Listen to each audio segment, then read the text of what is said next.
December at 6:30. The meeting is being videoed by Norton Media. If anybody else is, just let us know, and we'll go for the Pledge of Allegiance.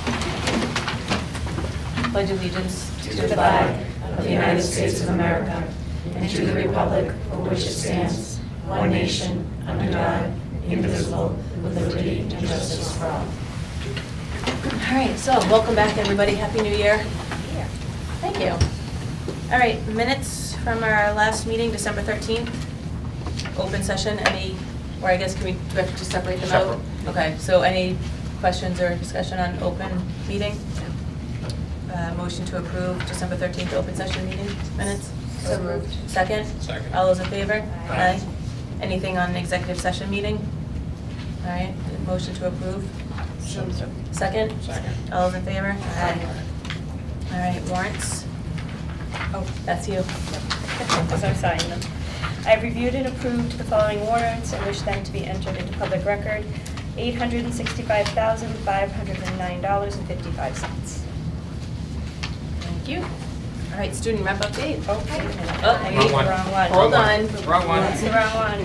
Just go to your notes section, your opening page notes. They're always This one? individually noted. Background information. $617,589.55.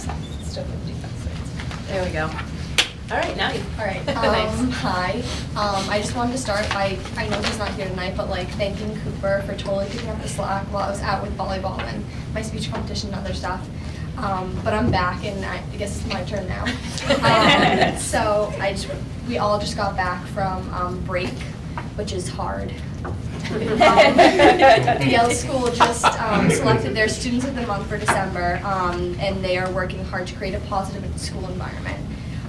The Norton Middle School is announcing their Citizens of the Semester for this month, and the auditions for the play start next week. They're putting on Peter Pan, which will be exciting to see. Midterms are in 2 weeks at Norton High School, studying for that. And the Rubik's Cube Club won first place in the mosaic category with their Mookie Betts mosaic, which I thought was really cool. That was cool. Yeah. That was great to see. Well, thank you.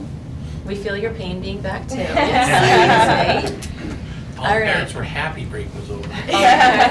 Not all. I know, not all of them.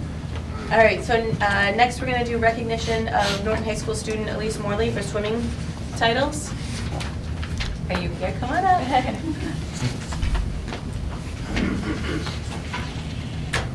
So it's always my pleasure to introduce students. You can stay right there, front and center.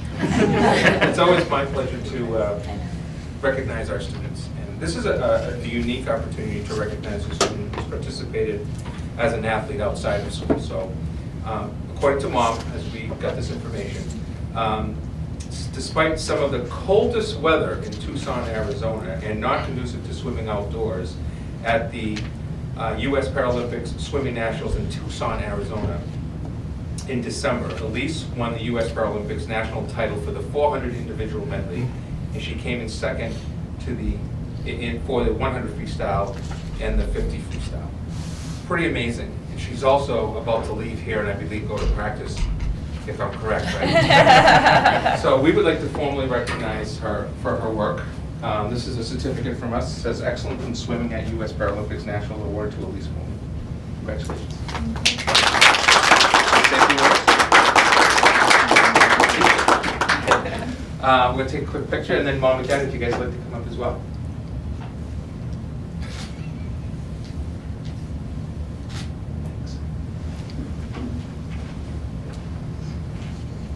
Congratulations.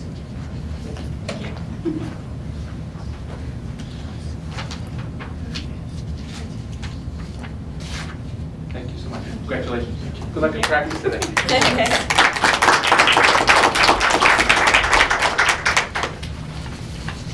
All right, move on to vote to approve grade 8 New York City trip. Mr. Goldstein.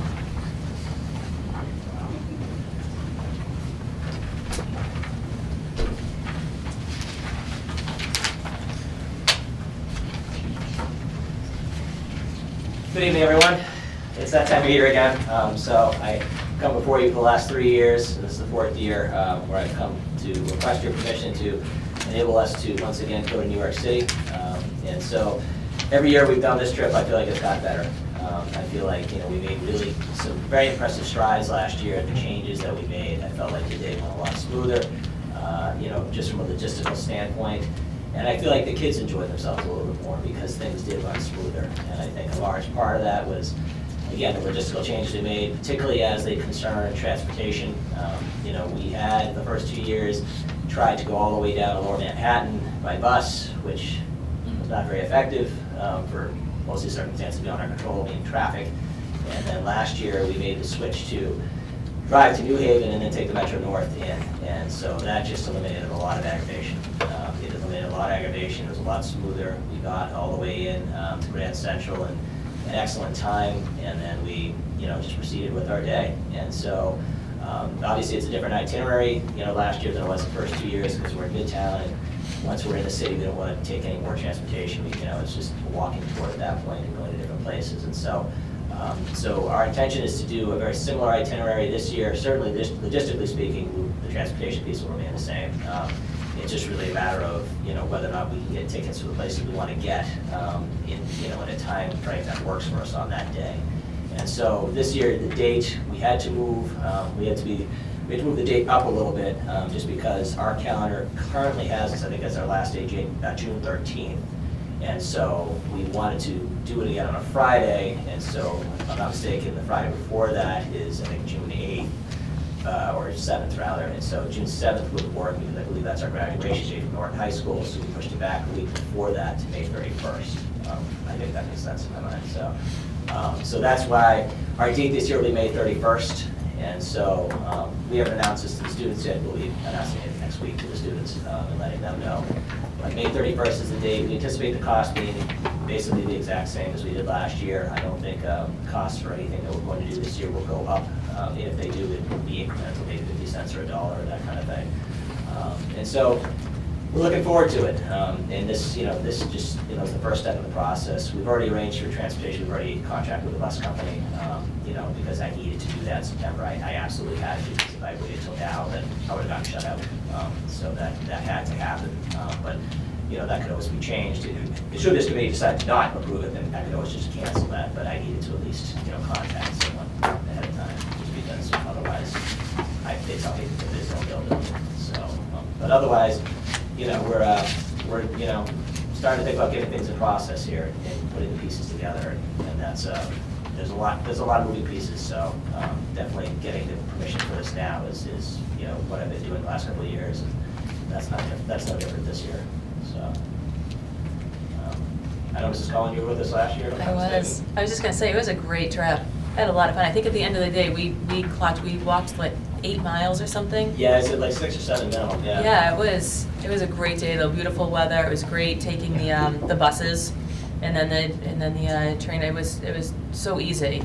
Yeah. And for that many kids to go, Yep. which I appreciate you guys giving me the biggest group. Not sure what that was about. I think most of your kids were. I didn't lose anybody, so that was helpful. Yeah, it was a great time. She came back with the same number, we're not. I did. They're the same children. Yes, I kept accruing more kids throughout the whole day, You so. do have choice, Yeah, school I do choice choice. from New York Yeah. City. Yeah, right. No, it was fun. I would absolutely go again. It was a great time. Anybody have any questions, comments? So from New Haven, it's a commuter rail, or is it a? Yep, yeah, Metro North's the commuter rail that goes in, and So there's what's nice plenty of about that traffic. is the end of the line, so when we get on in the morning, we're, every single seat is empty, so Okay. we have seats, that's not an issue. Right. And we had a very good representative from Metro North who actually helped us quite a bit at Union Station. We got on there, he met us there that day, and he said, okay, we're gonna set aside these first 2 cars, and we're all gonna pile you in there, and that worked really well, Great. And then people would get on. It was funny because people would get on at the different stops down the line, and they'd like walk into the cars and see all the kids and go, oh no. There's like literally hundreds of kids with the same shirt. I was like, if you want to sit with us, you're welcome to. That's a good idea. But, so people figured that out pretty quick. What time are the buses leaving and coming back? So we leave here right around 5:30 in the morning, just to make sure, the drive to New Haven, really with no traffic, should be right about 2 hours. And so our, the train that we catch is, I think it's like 8:10 or 8:15, somewhere right around there. So we leave with just enough time to make sure that we have that little buffer. And then, we get on the train, and it's really just, it's about an hour and 50 minutes from New Haven. And then, it's just in good shape to get to the city, mid-morning. So. and then we take the train out probably around 8:30. The key thing is that if we get on earlier trains, that's considered peak, and so the cost goes up significantly if you take a peak train versus an off-peak train, so. And they get back here around 11:30 or so. I think it was closer to, because we took we took like an 8:30 train, got out to New Haven around 10:30, a little bit earlier than that. So by the time we used the lavatory and stuff like that, got on the buses, it was closer to 1 o'clock in the morning, just because it works. So, yeah. It's a Friday though, so, you know, and That that's was another nice, change too. we made last year, is we moved Yeah. to Friday. You know, so I think that worked for our advantage. Anything else? So usually I'm for this trip. I don't know about this year. I wonder Because why. your dog's an 8:30. That's right. I dare you to take a I know, 4-1 vote. seriously. I don't know, I could be with them. I don't have a vote, mine's next year, so Keep You your just eye have on to her. go. Dennis, you just have to go, Yeah, that's be a all. take the day. I gotta work. Take a day, it's so much fun. Yes, it is. At 5:30 in the morning, I'm about to go in late to drop her off. Seriously. All right, any You other vote. questions? Entertain a motion to approve the grade 8 New York trip on May 31st. So moved. Second? Second. All those in favor? Aye. Have fun. Thank you very much. That was only a half eye. All right, next up is the Norton High School Business Technology Department presentation. Mrs. Heather is it Albright. Albrighton. I almost had it. I'm gonna get that. Next year I'll have it. I'm Heather Albritton, and this is Rachel Keela. She's a superintendent in the technology department as well. What we wanted to do is give you a little update about what's going on in our department. So I wanted to start off first with our DECA program.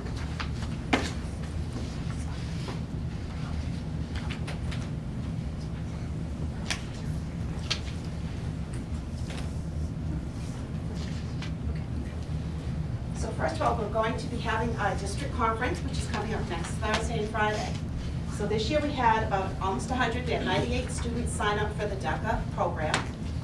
We have the conference that's coming up next Thursday and Friday, which is at the Cape Cod Inn and Conference Center, Resort and Conference Center, and we are taking 86 students with us for that overnight conference.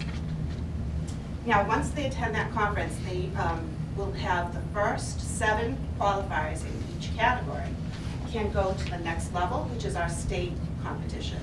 So the state competition is the Mass Career Development Conference, which is at the Marriott Copley Hotel in Boston.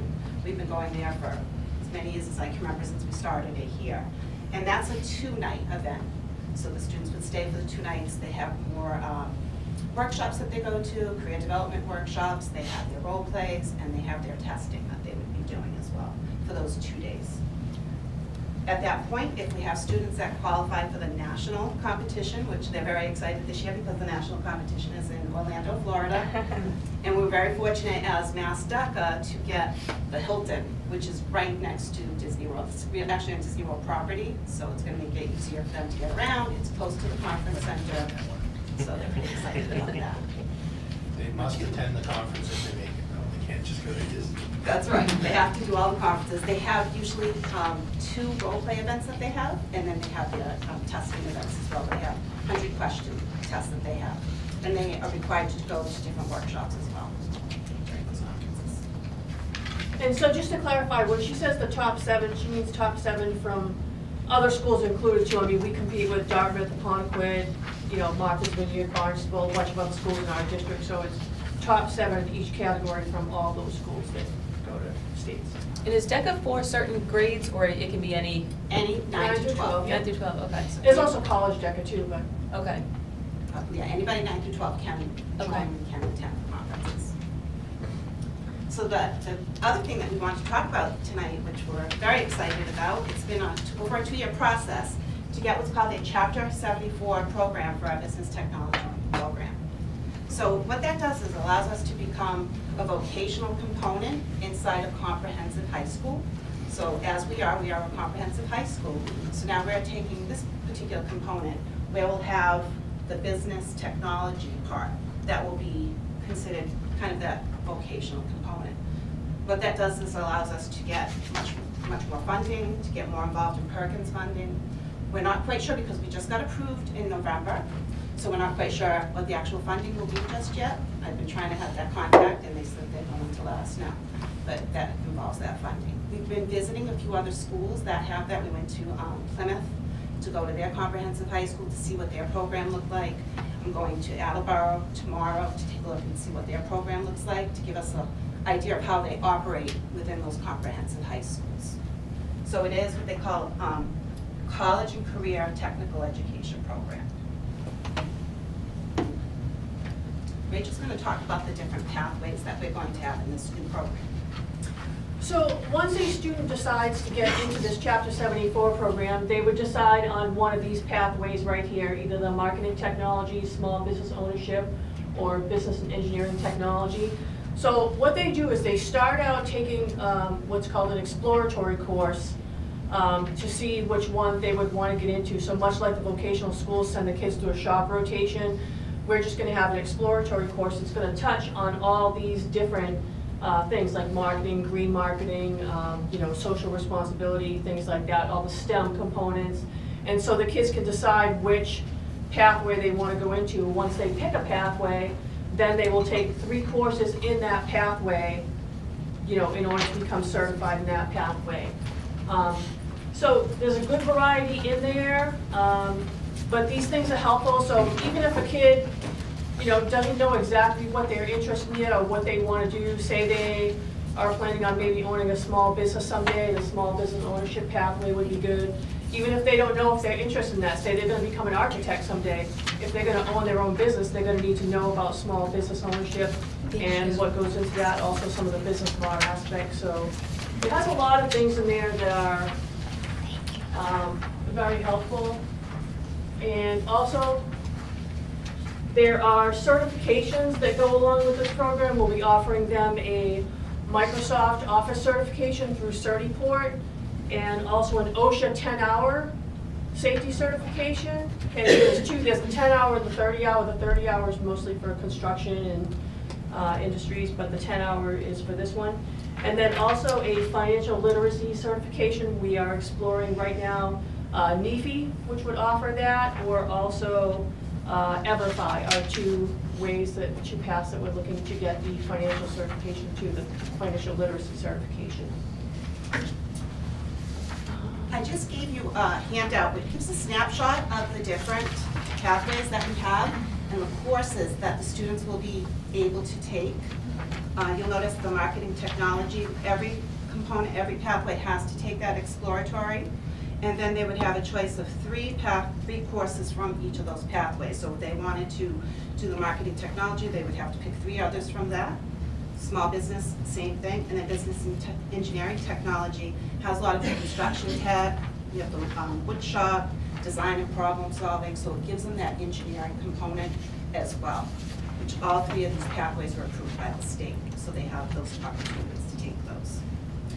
What you'll notice underneath too, it says that junior and senior year, they will be required, it's going to be like a co-op for them to take. So we have our internship program now that we operate, so what's going to happen is the students will have those internship opportunities for junior and senior year. They have to take a semester of each. And what will happen is we're going to focus their internship on their pathway. So right now, students can kind of explore and take different internships, where in this program, we're going to be highly focused on them taking these internships that have involvement in the pathways that they've chosen. So it's going to be very, pinpointed what they're going to do for their internships that they'll have, and that will count as that co-op component. So they take 1 semester junior year and 1 semester And senior 1 year. semester senior year. So this is something they would have to commit to as a freshman? Exactly. We just, because we did the program this year, they allowed us to take in some students. So we have 28 students that signed up that wanted to take it, and most of them were sophomores, but we did have some freshmen as well that are allowed to do that. So it gives them the chance, and that was a concern for some parents, was that, what if they want to take other classes? They like music, they like art.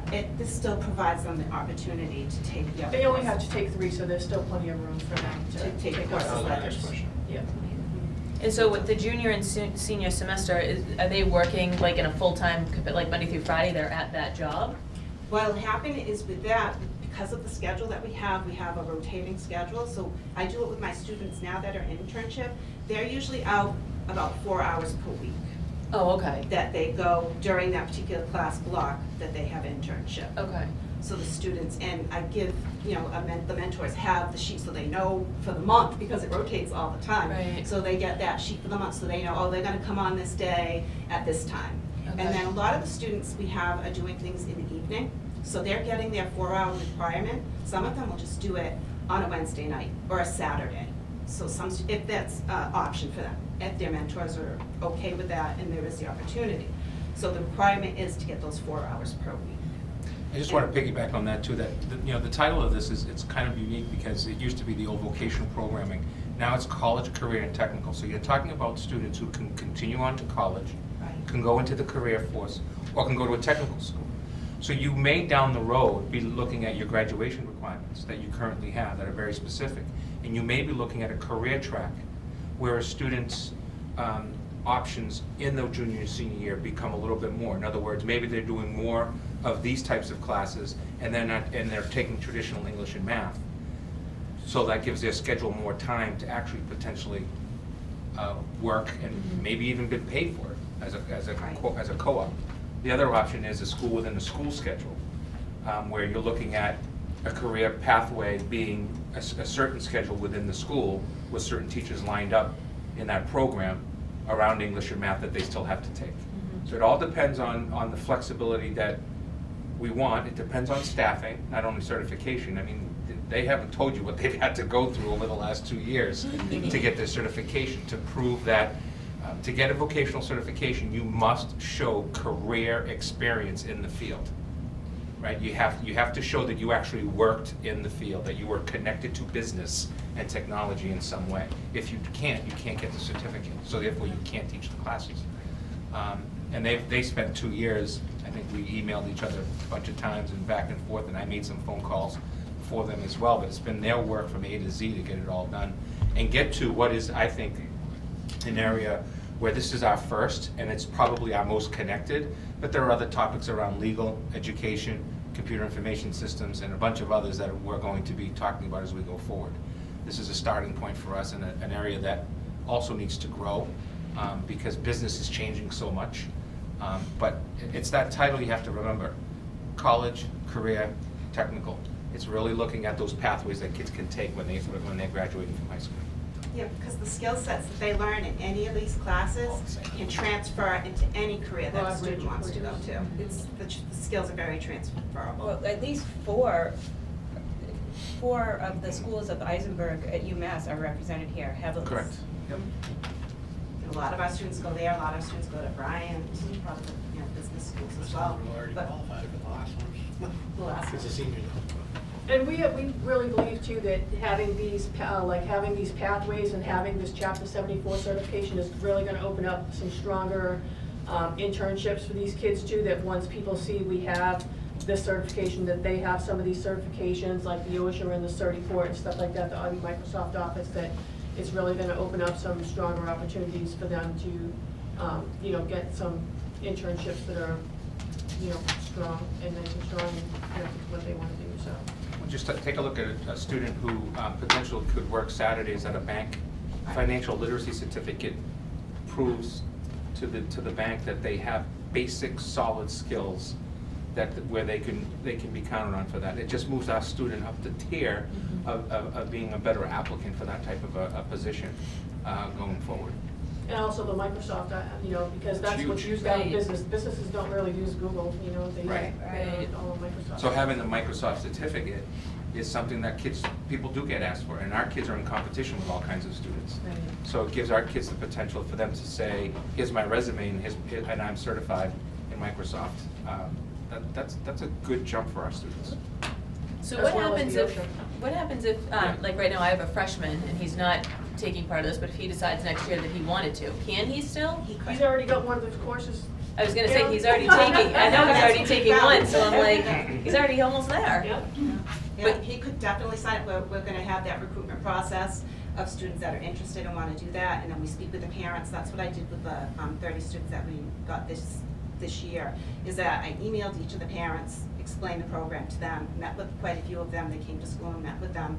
They wanted to know how it would all work, and those are things that they talked about. Could they do next year if they haven't had a class or whatever, but yes, they can. So it starts with the student, like my son should have said that he was interested in something like this, then you come to the parents. Right. Okay. And then we'll come to you.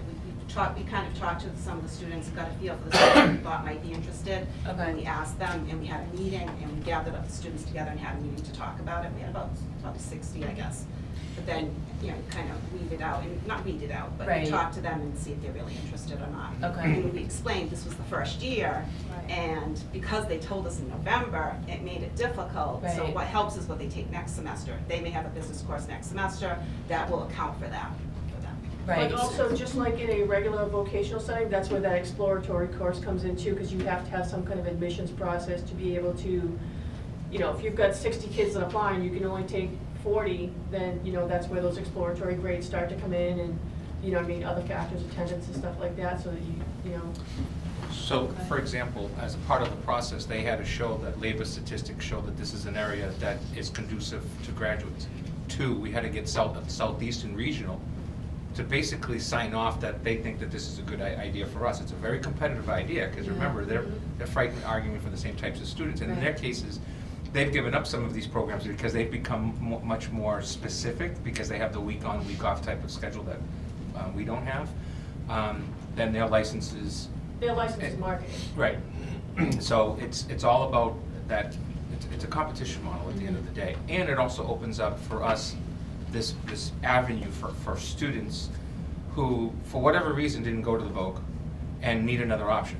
Okay, well, this is our college, career, and technical pathway within this department.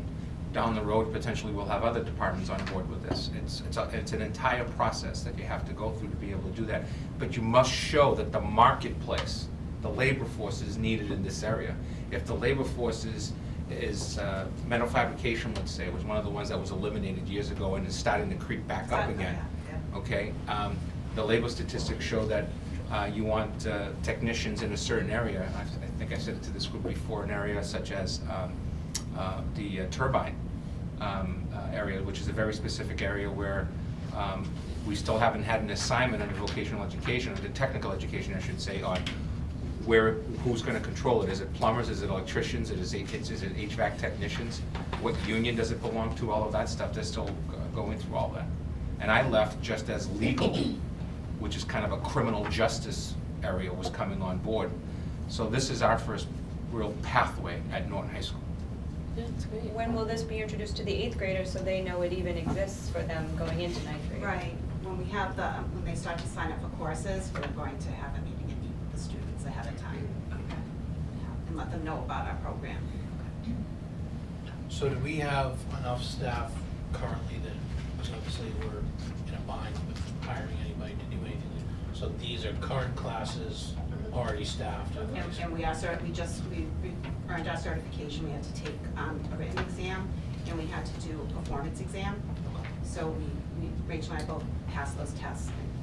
And we have our other in the department, Jen Skronik, she's also willing to do that. She just came up from middle school this year. So she's working with us, and she's willing to get that certificate as well. So we'll be in good shape as far as certifications are concerned.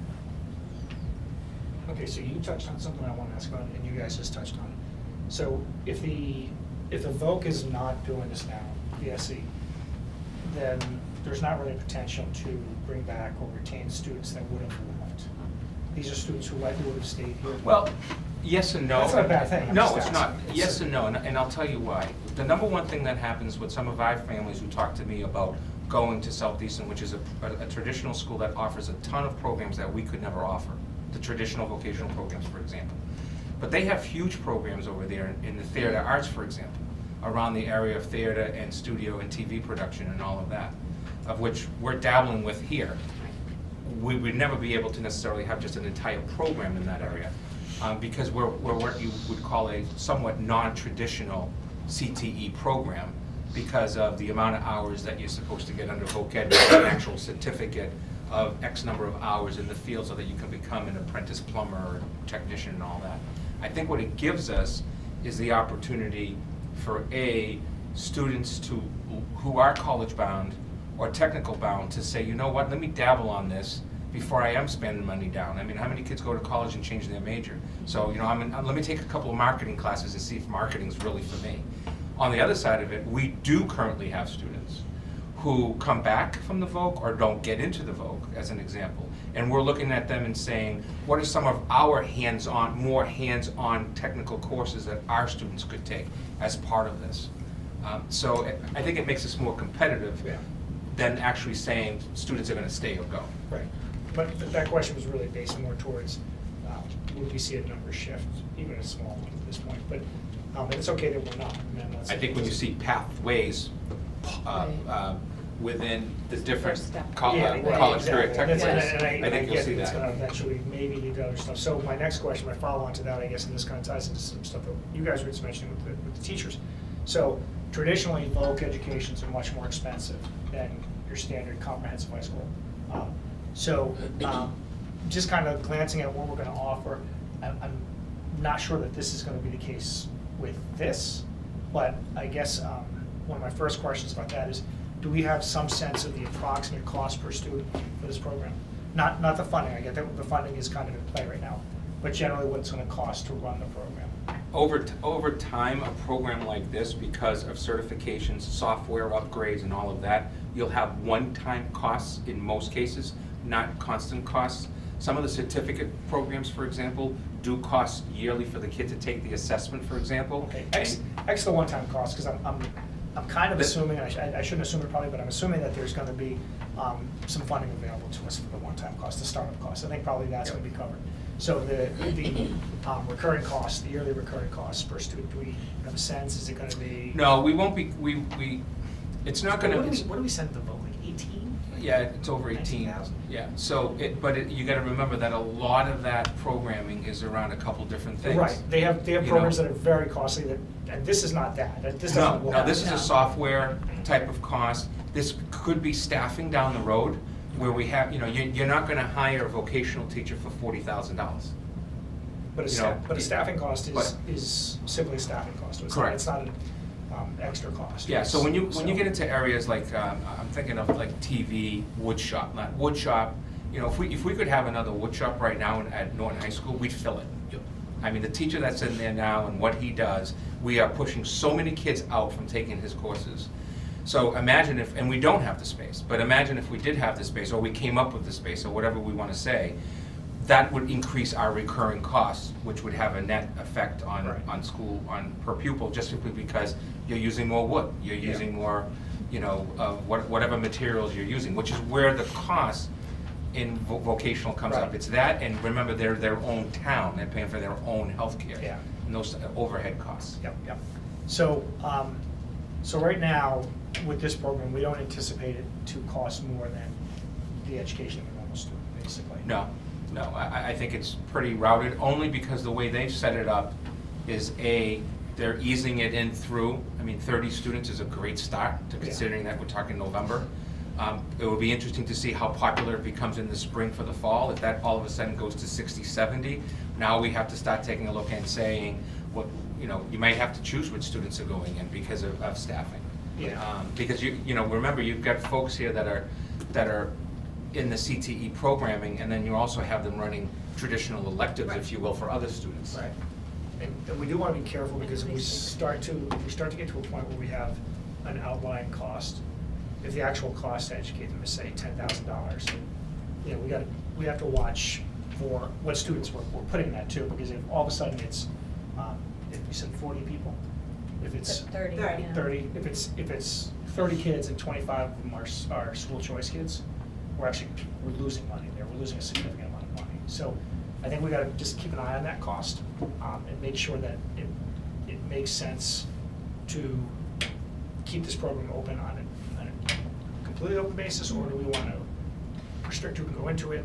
Can we restrict who can go into it? So that's a great point. Can we say to those towns, hey, this is a vocational program and we're charging the vocational cost? So based on our current enrollment, this staff would be involved with the entire 725 kids in that school, regardless, in one way, shape, or form. Right. What we've done now, though, is we've said, we're going to prioritize a little bit of a shift in allowing for students to get into the certification areas and a pathway area versus a non-pathway area, an elective.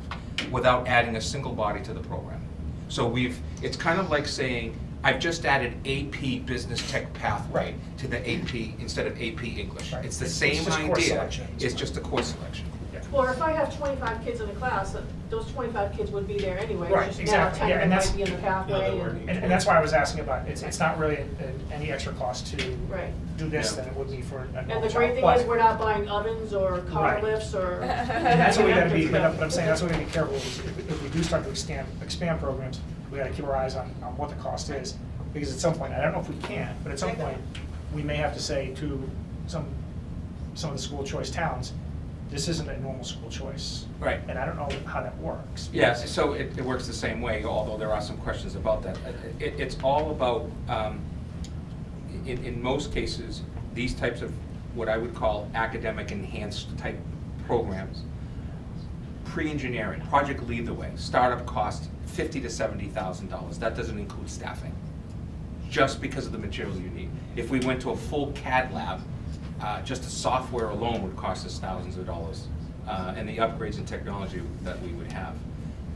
This program kind of worked with the concept of working from the end line backwards. We have the staff. Do we have anybody who's licensed in voc ed? No. We have 2 people who may be. So, and are they willing to go through the process? Yes, we'd like to go through the process. This is great. They worked it back and back and back and got the approval, of which I think the key is, if there's 25 kids in front of them, it may be that 25 kids are AP, 10 are AP kids and 15 are college prep kids or honors kids. It's the same idea the way they structure it right now, which is that she might have 25 kids in the classroom and only 10 of them being in the quote pathway and wanting to get the certificate and so on. But And they'd we'll be tweak there that. anyway, and now we'll be getting funding for them. so- Right, because we Right. have funding per pupil, so we put the 30 students into the SIMS data for this year, so once they tell us what that funding is gonna be, we would get that funding per Right. student. We will see an increase in per pupil expenditure under the vote line for these 28, 30 students. We will see an increase in the vote line. We will see it because we're providing an approved Chapter 74 program. So we will, it's not gonna be massive amount of money, but there'll be some money there, and we don't have that number yet. That's what we're waiting on. We're all waiting on. It's gonna come out with a cherry sheet probably in the next 3 weeks. And then on the other side of it is, can we go, how much are we gonna get in Perkins grant money? Right, that's what they told me, I'm Right. to check into the Perkins funding as well, so that's another supplement. And it's all based upon programming, and you can have one vocational traditional program and potentially get more money. We just don't know what that means to Right, us it's an yet. X factor. All It's right. it's the X factor. We do know we can go after Perkins grant money. Well, I mean, I think the other thing to consider too is if we start expanding the voc option, we're gonna get blowback from Southeastern. I mean, if we start expanding into quote unquote their territory, Yeah.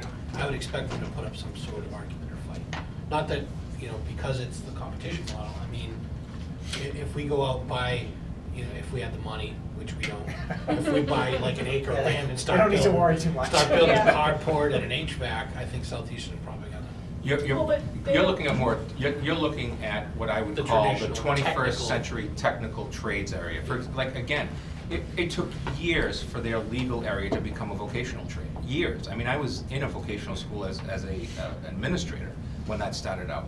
That's one. Early childhood education, though, has been around forever, where they're actually allowing for students who are getting early childhood classes and then actually going into the preschools, actually in daycare centers, I should say, where they're actually working. Actually, the kids come to the school, the young children come So to the school. understanding that there are limited spots in this program, is there an opportunity for us to draw students into our school choice with this? Yes.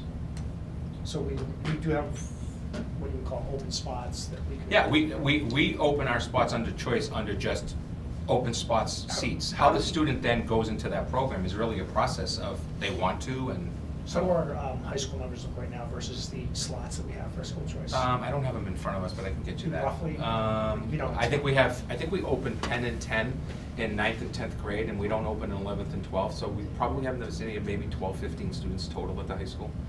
Our biggest increase was at the middle school this year, so the issue will those students stay and move to our high school, because that's 27 students in choice right It's a now. good opportunity then to say, hey, listen, we're offering this type of program.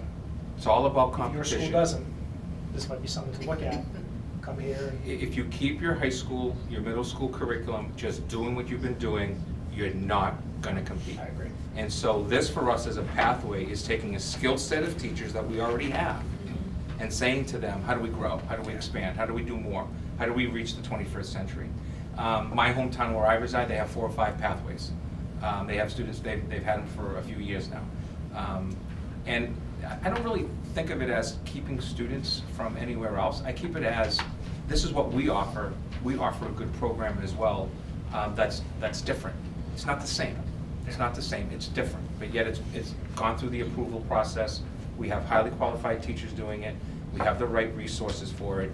You can get a certificate out of the pathway in certain areas that you can take. I'll give you the big one, OSHA, right now, which is everything to do with safety. You know, when I was working at the Voc, every sophomore took the 10-hour OSHA card. Every sophomore, in every shop. Because we just wanted that credential on the resume for students when they go out into the workforce, either for summer or when they actually left to go into the workforce or college. So this is just another look at college, career, and technical pathways for our students where the skill sets for all 3 are the same. They're just utilized differently. Well, I mean, I think 2 out of the 3 are, short of the small business opportunity. The other 2, there's a lot you can do within those fields. I mean, small business ownership is kind of hard for a kid coming out of school, but if they're, like you said, if they're going to be an architect, they at least have their baseline when they're still in high school. And If you're, I mean, you hear marketing, you can be right. a variety of options.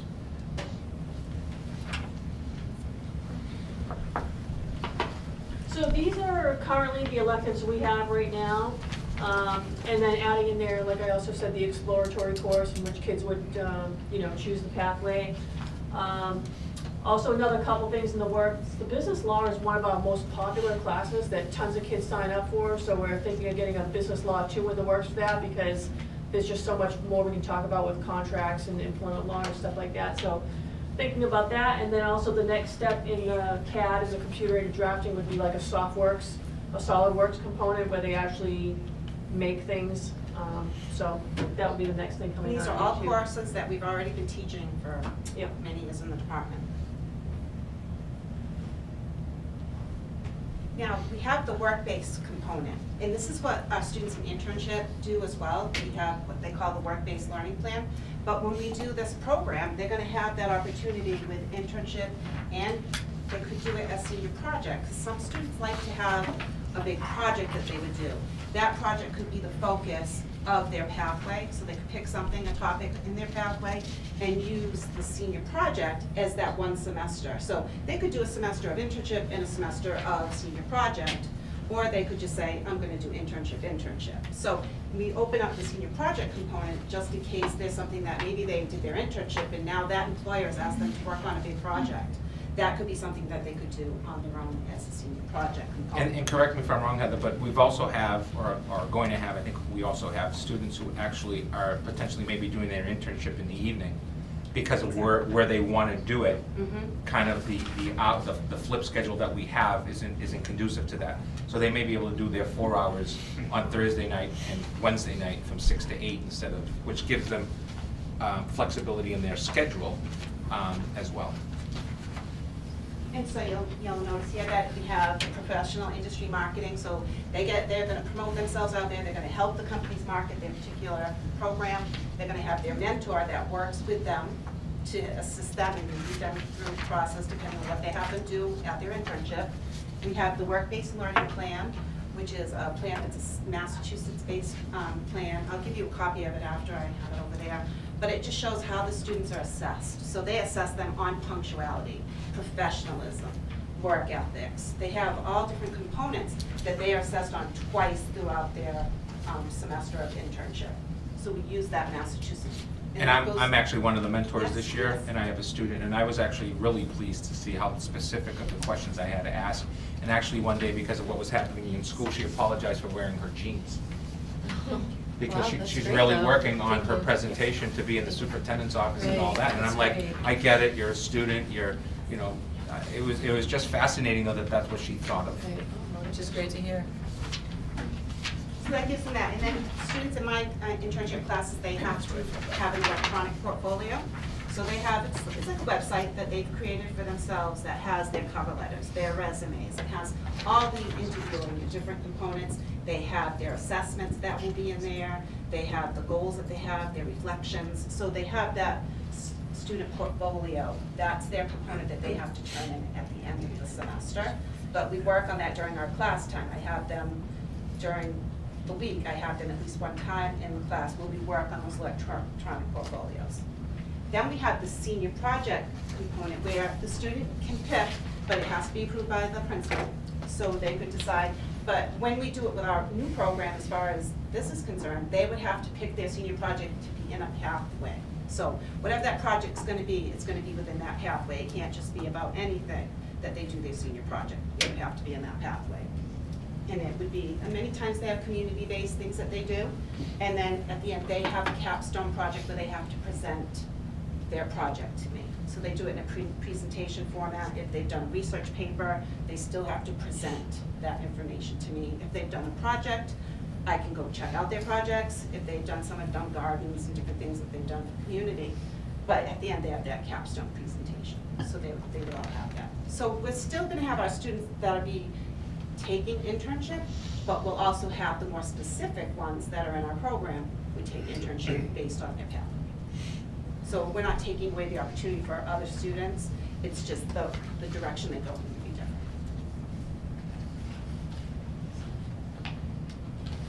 And that just was gonna show the work baseline exam, which we just gave you. And then I just put up some pictures of our DECA students. They attended a Fall State Leadership Conference earlier in the fall. So it just kind of shows our students at the different events. They have to go in business attire, be very professional. They attended many different types of entrepreneurship workshops, things like that. And just if anyone's interested, the DECA competition, the award ceremony would be next Friday morning at the Cape Cod Resort. We have our life skills students also going. So that's a great, it's really a great time because we recognize them. There are life skills students from other schools too that go. And What time that's is that really at? something to see when they all get up there. What because time are they doing that Friday? The awards ceremony, I believe it's somewhere between like 9:30 and 11:30. It's like a brunch in between. I'll send you a copy of the program. I put it on I'm scheduled to go. Yes. Okay. I wanted this one, I haven't been in a few years, so Yeah. it's only a few hours. So Can if you just anybody share else is that free, too? it's open to public. Yeah, I'll share with Can you share everybody. when it- Yeah, that'd be great. I'll share with all of us. And Dr. Martis too, I think I talked to him about Yeah. if you want to go. It's probably down there already. Do you have any other questions for us? That's great information. I mean, I'm really excited that, this is actually coming to Norton High School. I think it's gonna be a huge opportunity for a lot of kids. And just wanna thank you guys for all the work. I know it took a long time and a lot of time out of your own lives, so thank you for doing that for our students. Sounds like a great program. Yeah, It's impressive. yeah. Thank Thank you for your you. support. You're always supporting us and we appreciate it. Yeah, thank you. Thank you. Now if we can just get my kid to. Just kidding. Just sign up for that. All right, next up, Little Lancer update. Mrs. Kiefer.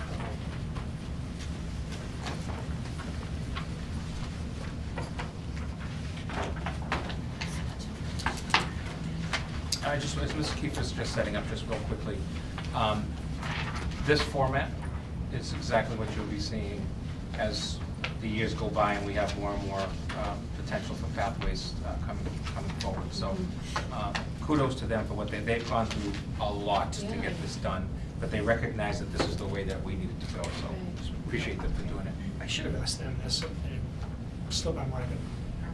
But as you're looking at these pathways, if you have, let's say you have 30 kids, and 10 of them each picks a different pathway, and then of those 10, they pick different classes they want, how do they manage that? Do they?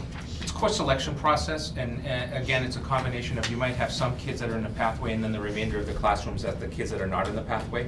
So like, for instance, sports and entertainment marketing. Right. If only 3 of the kids that are in that pathway want We may that not run, class. it all depends on the schedule, we may not run it at that point. Okay, so you have to kind So, of. and that's the reason why you gotta grow it, you gotta grow it. Yeah. But don't they have to take every class underneath that pathway? Within the 4 years? Choose Choose three three. from the Choose top three. electives. But isn't it 3 each year? No, 3 in total. 3 in total? Yeah. So this is kind of similar to getting like a minor in Right. college. Yeah, Right. yeah, it's Using not, your electives it's not your to- traditional Yeah. vocational technical school. I mean, I worked in them, it's not. What it is it's an opportunity for students under a career college technical pathway to learn more about that field. Right. In this case, the whole idea of business technology within the 3 pathways that they've provided. I mean, if we had 4 years ago, my kid would be in one of them already. You may have Yeah. a student, Yeah. you may have a student who says, I'm interested in going to blah, blah, blah college for business.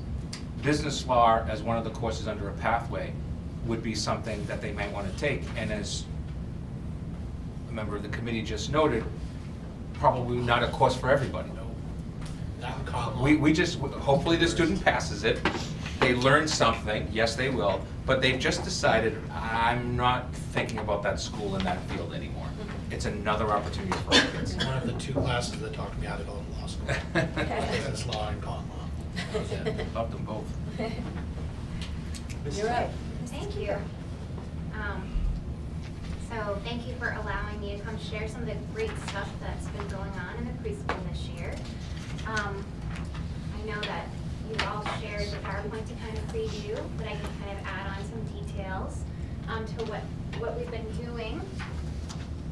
So. I We tried love your my little clicker. mascot up there. Yeah, he's so cute. Yeah. So I was just talking to Karina about that, so we're gonna talk a little bit more and kind of figure out if that's, and Dr. Brad as well, see if that's what we wanna use. The staff loves it and can't wait, but I said, we're not really, that's not our symbol yet, so we'll see, but thank you. That's Yeah, nice. it's cute. Very cute. Actually, a student at the high school designed it, so. Oh, and I nice. can't remember his name right now, but Karen had referred me to him, so he kind of took a symbol that I found online and reshaped it to fit kind of what we were looking for, so. So we've had quite a few changes this year. As you know, this time last year, I came and talked with all of you about these changes that could potentially take place. We added 2 full-day classes, 1 teacher, and 3 part-time paraprofessionals. We increased our enrollment by about 40 students since last year, but actually I have some information today that's exact, and it actually is almost 40. I thought it was about 40. We actually increased access to our programming by offering the full days. Students who would have never come to Norton for preschool are now coming because they have an option to stay here all day. We opened enrollment to staff and children who attend as part of our proposal last year. And actually, 1 staff member who does not live in Norton did take advantage of sending their child here to school. And I have a few teachers who have already reached out to me, and I told them I would let them know if we had openings in April, just as the proposal had said.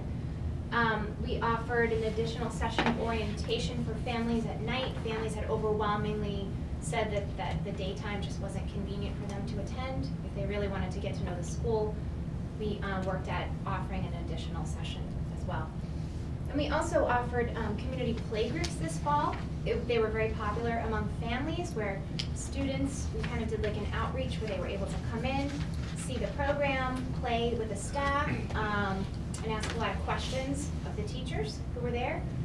So that was really successful as well. That ran for 6 weeks. It was free to Norton residents, and a lot of the students are going to be enrolling. So it was a nice kind of opening up the program for them to experience it firsthand.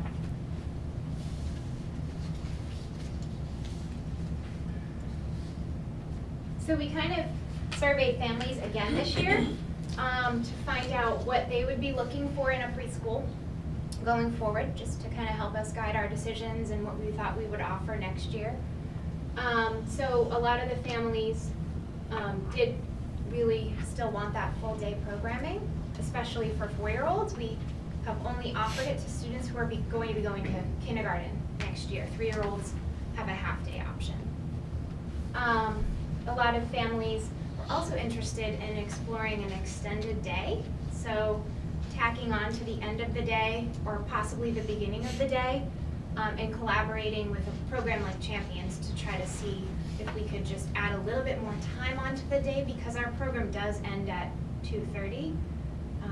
Some families are not able to reach their children before that. There's you know, we go back and forth and talk about it a lot as a staff, because a lot of staff don't feel that children are ready to be in school for that amount of time. But then other staff counter with, well, my child's at, you know, a setting for that long and they do just fine. So it's really dependent on the child and the family and what they need, so.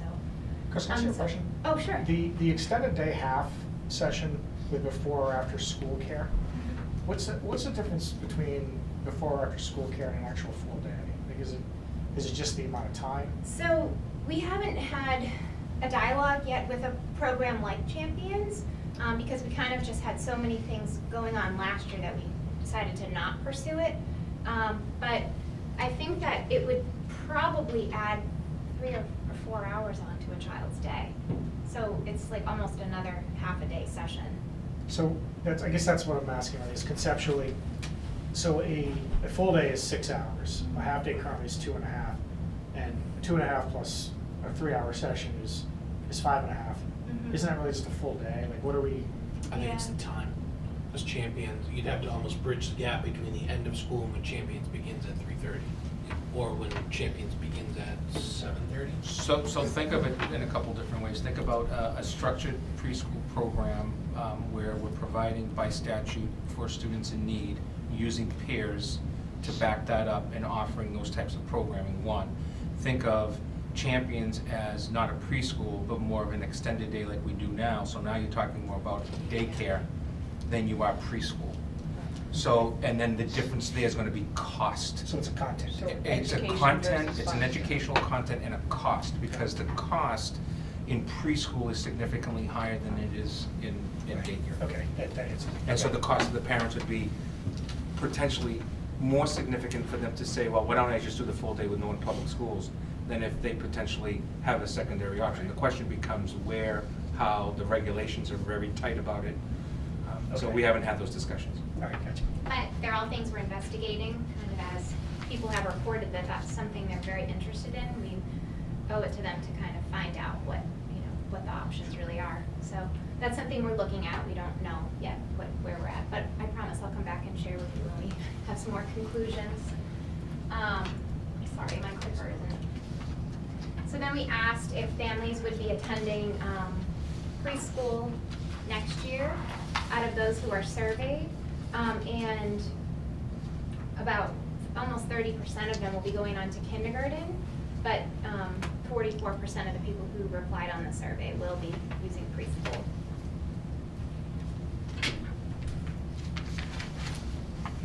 So this was an interesting question that we posed to families, because right now our program runs in a 4-day cycle. So on Wednesdays, the teachers do serve children outside of the program. They attend home visits. They go on evaluations sometimes at early intervention or a child's current daycare facility. The regulations for preschool are slightly different as far as that goes. And, you know, we're really encouraged to go out and meet families where they are, as opposed to having them come into the school. It's all about a child's natural setting. So we try to do that as much as we can to adhere to the regulations. So about 60% of families would like to see preschool for more than 4 days a week, so offering it for 5 days. That'd be something you'd be able to do with the Wednesday home visits? So, again, we're investigating what that would look like. If anything, we would probably function by hiring a sub to kind of fill that space, but that would also open up more spots for children to attend by adding that Wednesday, because not every family would want the 5 days. So that gives us a little bit more freedom when we place children, which days of the week they are attending. Well, did they indicate if they were half day or full day in the program where, in that question? Because I think it would So, drastically be different yeah. if they wanted So 5 true. half days or 5 full days. Absolutely. So starting tomorrow, actually, our current families are going to be receiving, we call it an enrollment application, and they're going to fill that out and let us know their priorities. So their first, second, and third choice for what type of placement they would like for next year. And then beginning on January 14th, anyone who's contacted me, I have about a list of 30 people who have just contacted me throughout the year, and I'm going to send out the interest application to them. We're going to give priority to our current families, just so that they have the opportunity to choose what they'd like to see their child in first. And then we'll have a little bit more information then, so that we'll be able to say, okay, so we're going to be able to run these types of programs on these days. That's kind of how we did it this year too. We waited to see what type of interest we had. We offered 5 half-days last year. We didn't offer 5 full days, but we only had a cohort of 3 students. So to run a classroom on a Wednesday with 3 students, I mean, we could have done it, but it just didn't seem like it made much sense. So we decided to not do that. And the families could opt to enroll in, the full day or the half day, because at that point I still had spaces. And I think all of those families did choose to do 4 half days, and they really didn't mind either way, so. And this is still Norton residents only, except for the Staff. teacher? Yeah. Yep. And then the day of the week that your child attends. So last year, we were kind of, I don't know if you recall, but our numbers were really out of whack on certain days. But now we're pretty balanced. Sometimes a family will call us up and say, I really need something on this day. Is it possible to shift? But we try to really place children where we have spaces, because we have to balance a ratio every day that classes are in session. So.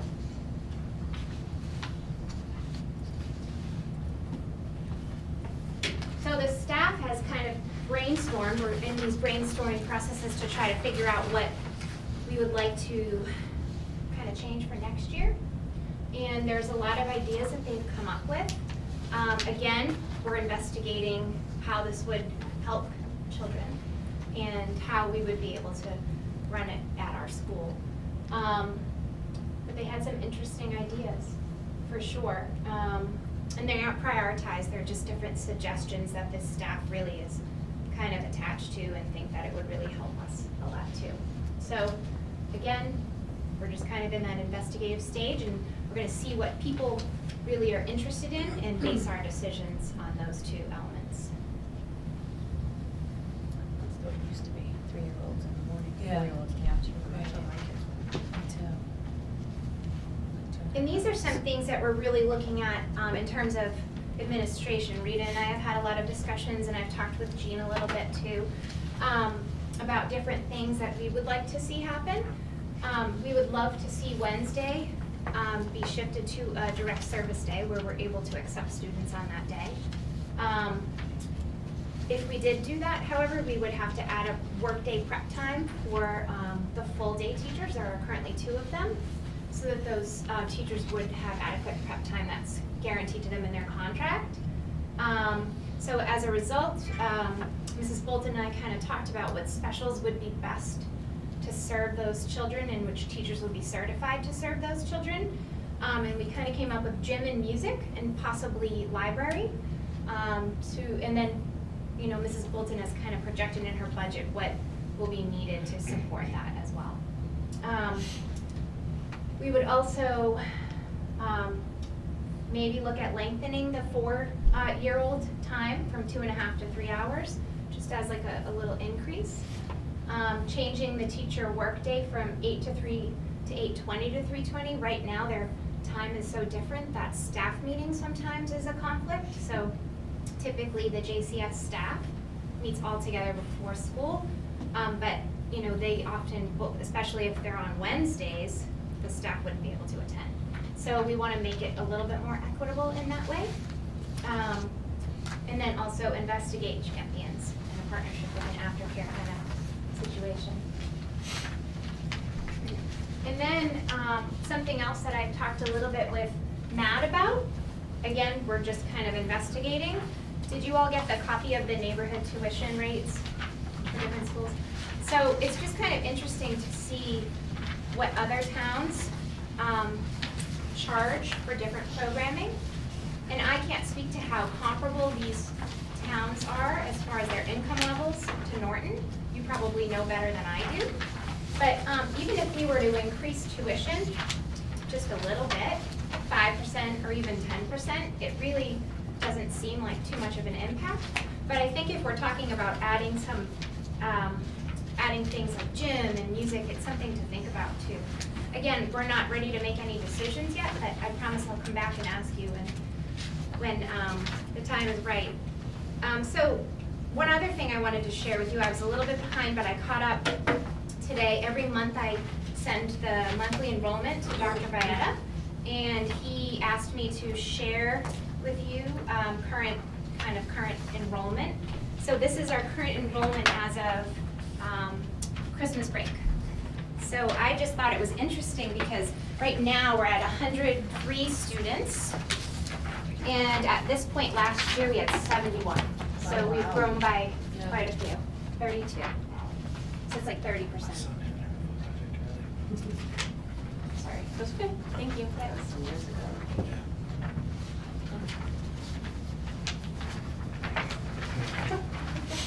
Our time passing on paper, it's been a while. Yeah, I know. That's 2 years. Yeah, so it was really exciting. I shared that because I knew it was bigger, but I just hadn't really thought about it. So I went back and just pulled all of our enrollment from last year and just kind of compared where we were. And so at this point last year, we were adding that full day option where students who were attending in the morning could extend to the afternoon and vice versa, because we had to figure out a way to kind of fill in those numbers. So that's all the good stuff we have going on. It's pretty exciting. And I'm excited to see where we go next. But I just wanted to share and let you know. Now, how often does this fluctuate, like go up and down? The So enrollment? typically, I only see it go up. Okay. Sometimes children move, right, so it might go down one. But we're constantly getting students in, especially because a lot of our children join us through early intervention. So we are able to kind of raise our enrollment that way as well. I think demographics are still going up too. I think 2008, 9 was the trough, that was the bottom. And I think the birth rates are still happening, so statistically, I think that it increases, so. I It'll wasn't be sure. interesting to see, yeah, what happens this year because I know that there was, well, because of the novelty of what we were offering, the price was very reasonable, so families really jumped right into it. But also too, preschool did close, 2 preschools closed, right, in the last couple of years. Yeah. So I think that we were able to absorb a lot of those children. So who knows what will happen Yeah. as time continues. 70 to 103, that's 50%, that's a big increase. 50? 50, yeah. 70, half 71. of 70 is 35, 35 is 70, so it's 105, 103. Don't argue with Yeah.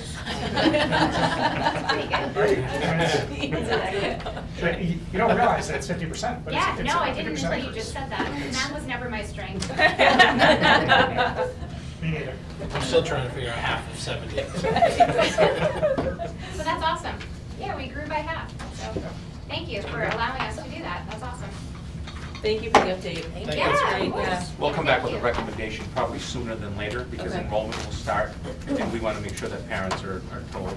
I will say that right now, I'm probably looking at the lower recommendation as a 5%, but that's up to the committee to I decide. mean, we cover costs now, right? It would cover a lot of costs in terms of new programming, so I want to make sure that we continue to do that, and based on salaries alone, we need to look at 5%. When you say you cover a lot. Well, remember that this type of a program, prior to adding the teachers, our goal was, can the new programs self-sustain? We've done that. Prior to that, that's not, we were getting tuition, Yeah. but not even close to what we were paying, number one. Number two, our salaries in this line item are also significant with our veteran staff. Is it, So- is the shortfall notionally a big number? or Yeah, is it- it's a big number. It's been a big number way before we added all this stuff. Probably, without throwing a number out, probably 250,000. Is the Because of the mandate that you have to have, Is the shortfall. right? What we're doing right now is we're digging into that shortfall every year With this? with this and the additional staff. No, I'm sorry, I'm not being clear on what I'm asking. I'm asking, with what we currently take in, we take in a number now, I don't know what the number is. Our shortfall is somewhere in the 200, say. How much do we cover with what we take in? Well, what we proposed was, prior to adding the staff, was that this would have no cost to the operational budget. That's true. As it pertains to the actual cost before that, I'm gonna go 60-40, maybe. Yeah. The reason I'm asking is because if increasing the tuition, I don't know what the numbers for the proposed. 5, 10. 5-10. Yeah, so if increasing the, the 5% versus the 20%, if that's not gonna change our shortfall cover by a significant amount, I think it's probably more sensible to stay on the lower side, like you're Right, proposing. right. Because it's a marketing ploy, right? Right. Like, I mean, Yep. we increase by 50%. Something I don't wanna, else I don't wanna to lose Right. by 20% Yeah. because the cost goes up so Right. much.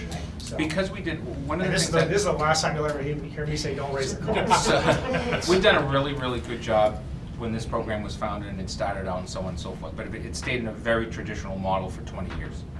And what's happened in the last 2 years is there's been a shift. Yeah. And that shift, thanks to the teachers' work, to be quite honest, they've had their struggles with it, I don't wanna speak for them, but they've also got on board with it, and they've made recommendations that have made it better, and it's because of them that we can, quote, sell it. The issue becomes that the title of the program itself was revolved around special education. What we've done is we've said, absolutely, we are that, and more for those students that need that social content development within an atmosphere that gives them that. Right. And we didn't have as much as that before. And that's the reason why the time is a good cost. I mean, easily, you see some of the prices here in the very W communities and so on and so forth, where you're paying $9,800 for 4 days. That's not the type of community we are. But our goal is to offer those families who are required to have it a good program, and we feel very strongly that the peer model process has to happen. And the big debates that are happening now is the direct services day with Wednesday. A model that we've had here for a long time. Is it needed? Should it be different? How would it be different? Should we just stay the same for another year, right? And not make any significant changes, because this was a big change. Let's tweak what we're doing right and do it better before we make another change to it. Right, and so, we didn't talk about this sheet, but this is actually the most telling sheet. When I was looking at this packet, I looked at this, if you look at the per hour cost to send your kid to programs, ours is significantly lower. And it's half of some of these places. So, and I think, And that's to me, what- that's a huge selling point, Right. you know? Right. And I think the So- question would be, do we do the traditional, what I would call Norton increase, which is we wait for the budget problem and say, oh my goodness, we're gonna go up $150, or do we go 25, 25, 25? And again, that's up for debate, marketing Yeah. and strategizing. I don't think our families will walk away if it goes up a certain percentage, but I also think we have to be equitable, for Yeah. lack, we don't have any, Have to be comparable. we don't have any type of freebies in this department. This is a straight 100% cost. Yeah, they may not walk away, but they might say, well, Yeah. I could do 3 days instead of 4, just to keep my Right. costs. Right. Right. And then all of a sudden, you It's start interesting, kind of too, bleeding. because we are at this point, I wasn't able to guarantee what the tuition are, I never do anyway because of the start times and Yeah. the tuition rates, but I did say it's subject to review Sure. by you all and Dr. Brad and, review and a vote as well. Yeah. So families know that going into it, that, the price is not solid, we've just simply listed the prices that exist this year. Yeah. Now, what's our enrollment, or what can our cap be on this? Like, how many kids do So- we have in? It's tricky, it depends on the ratio of children that you enroll, so we were kind of strategic in how we placed children this year, and we intend to do the same this year as well, coming up. You have to follow a ratio designated by the state, so you can either follow a 10-to-5 ratio with the current staffing we have, or an 8-to-7 ratio. So 8-to-7 being 8 community peer students and 7 students that are served on an IEP. So you want to make sure that you have enough spots. So we didn't have a lot of historical data to go back and say, okay, so this is what we need to reserve, to make sure we don't run out of room, or we don't need to hire anyone else this year. That could eventually happen, but hopefully it doesn't if you've projected well. So we, and a lot of times too, our perceptions of what we discovered, what we thought was going on really wasn't as significant as we had thought. So we thought we had taken in a ton of students on referrals, but really we didn't. So we kind of looked at each month and how many students we accepted. I worked with my team chairperson and we presented to the staff to kind of get them on the same page as us, to understand that we really haven't, had that many students join this way.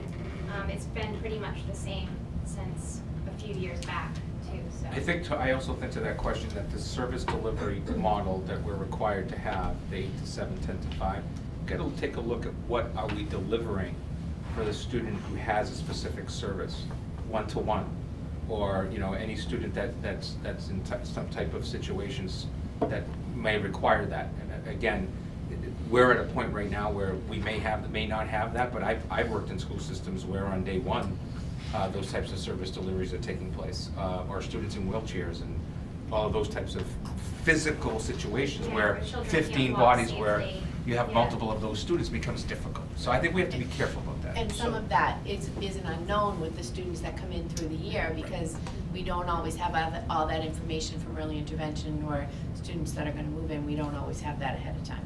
We've worked to kind of ask them to project to us, but,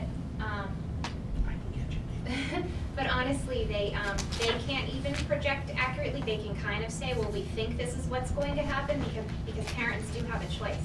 Some parents don't even decide to refer to us, even though EI has recommended that this is what their child would benefit from. So it's tricky. Parents do have options. Even if their child does have needs, they can opt to go elsewhere. Now, on Wednesday, is our staff meeting with kids in the current program or potential So- children into the program? So, it's a combination of a lot of different things, because our teachers are dual certified, or kind of serve the two roles of the special educator and the general educator. They are, doing evaluations of students who will be joining. We also meet for an hour and work on curriculum, because when the program shifted dramatically, I had to kind of help the staff come around to serving students in a different way, so we've been working on that a bit too. We, were granted a new screening tool called the ASQ. It's a social emotional screening tool, and also a developmental screening tool that the staff's been trained on by the state. It's gonna become mandated for all preschools in Massachusetts, effective next year. And we're kind of on the cutting edge of that, so we have our training, we're just getting ready to start that process too. So, the staff is working on different things during that day, whether it be curriculum, having a play group, hosting a play group session, or evaluating students or going on home visits. The reality is though, a lot of times those things don't align with Wednesday, so they end up meeting sub anyway. Okay, thank you. Thank you. Thank you. I just want to thank Chris Kiefer, Rita Bolton as well, who's the principal of the building, for their work, and his teaching staff and support staff that are involved with this program. It's a huge change that's taken place. And kudos to them for not only supporting it, but also making sure that we're supporting them in the ways that we can. So thank you to everyone involved. All right, next up, naming a facilities process. Dr. Banana. So this is just an informational more than anything else. I did get a request on a previous employee, I'll leave it at that for now. But the process does require that it go, depending on what building is being utilized, that it go to the site council of that building, that it be presented in that way. So we have a couple of different ideas that we're looking at for this, and we'll see where we think it's the best. And this request came from it's actually a former resident, former employee that worked with us for quite a while, was actually involved with things like the Little Lantern Preschool, which was then Project Early Preschool, guidance and special education specifically. So that's the process, the parent board or site council, then to my office, and then from there, it comes to you for the actual naming, whatever that may be. In this district, it's been predominantly the gyms, the libraries, that I'm thinking about, auditoriums that have been predominantly taking up. We have a significant number of other areas as well.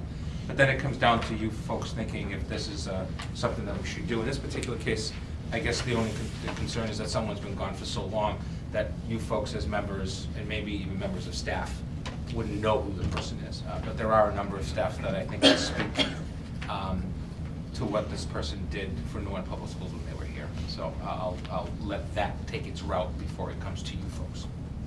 Okay? What's the timing? I would probably say within the next 2 months, Okay. All right. based on another item. right. Anything else on that, you guys? No? Okay. All right, We update. all got that email, right? Yeah. You guys got that one? Update on the Mass Annual Conference, Kathleen? All right. I will go quickly. So you all have the handout. These were the seminars that I went to. This was back in November, the beginning of November. The first couple years that I went, it was all about social emotional learning and how we had to tune into the kids and how we had to pay attention to this. This new conference was all about how do we get there and what do we do and what other schools are doing in order to foster that happening. We all know it's a problem, but how do you handle it? Right now, you're asking teachers to not only be educators, but social workers and psychologists and everything else. And some of them, a lot of them, either A, don't have the tools at all, or feel they don't have the tools. So this was all about how do we get that out there to the teachers, and how do we kind of change our mindset on a lot of things. One thing that I really liked in the first seminar, Fostering Mindfulness in Education to Support Emotional Learning, Winchester Public Schools. I only have a couple, so I'll just kind of pass them down. But they did a Zen garden type thing out in their playground. And one thing that I noticed when I was teaching here in town was that sometimes the kids don't want to go outside and scream and run around and jump on the things, and sometimes they just, can I just stay in with you, can I just, and so this was something that I really appreciated. It was, they would kind of make a little area where, bless you, if all you wanted was a little quiet time, you could get it out there at recess. It was just a quiet little area. I think JCS, I think you could use that Mrs. Cogden's little chess set area or something that would be designated though, because a lot of times you'd see kids that would bring out a book or something just for quiet time to sit on the bench, and they'd get, oh, you're it, and oh, you know, it has to really kind of be an area that everybody knows. This is where you go to chill out. This isn't where you go if you're playing tag or whatever. Winchester did it, a few other companies as well. A lot of towns are starting things with grants because things cost money. There are therapy dogs that come in, having yoga classes as part of gym classes. And asking, one of the things that a survey did, which I think is on our survey, was not only how do you feel about your community, but how do you think your community feels about you? Because the more connections you have, the easier it is to be balanced with everything. And to be present in the moment, really think about what you're doing and everything, and there was something further on too about calming centers, not sending the kid out of the classroom, having a little area where they can just go, and there's a few things there that they can just collect themselves, and learning how to get yourself back under control, self-control, and coming back into the classroom. And the thought behind that is, first of all, you're not singling them out. They don't feel like they're being pushed out of the classroom, and by being in the classroom and using those little tools or whatever, they're still getting something. They're still here, even though they might not be present at that moment. The second one was family success partnerships, which, quite honestly, a lot of these things I came out of thinking, wow, this is a great idea, and we need to do this. And then I talked to Dr. Byetta, and he'd say, yep, we already do, or yep, we already have that, or yep. So we're far ahead of the game than I thought we were. So the family success partnerships is something that's done by the READS program. Sometimes it's better for somebody outside of the school to help with a family because of trust issues. We all know that it's taken a very long time.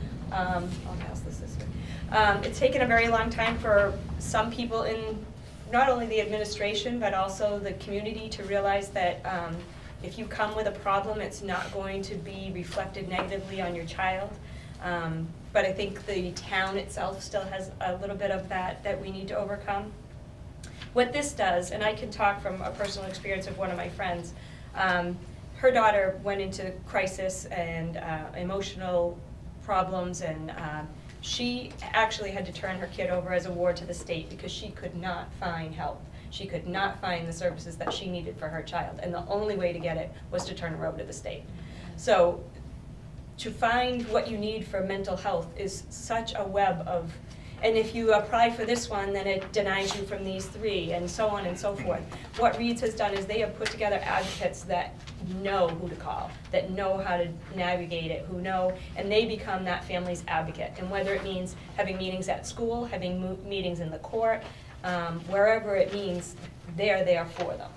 And they seem to think it works more because sometimes people don't want the school knowing everything about their business, and by having somebody outside. So when a family's in crisis, they're referred by either the school psychologist, adjustment counselor, principal, or nurse. They're given an FSP, is what they call it, counselor, who becomes the gatekeeper, and they help with referrals, care management, and home services. It just sounded like something that I know personally one of my friends could have completely used, because it's very, very difficult. And the worst thing is when your child is in crisis, you're in crisis. Yeah. You can't even think straight. The only thing is to get them help and help them, and when you can't get it, it's very frustrating. The next one was strategies to support students in uncertain times. This was a Cambridge Safety Net collaboration. They admit straight out, nobody is gonna be able to do this because it's so much money. It's such a, but they have gotten a grant, and I don't know how they come up with the money to do it. It's not only the police department, but it's also educators, a psychologist, a clinical social worker, and a director of community outreach and support. And they make relationships with the police department, with the school, with the students. And what they're trying to stop is what they call the prison pipeline.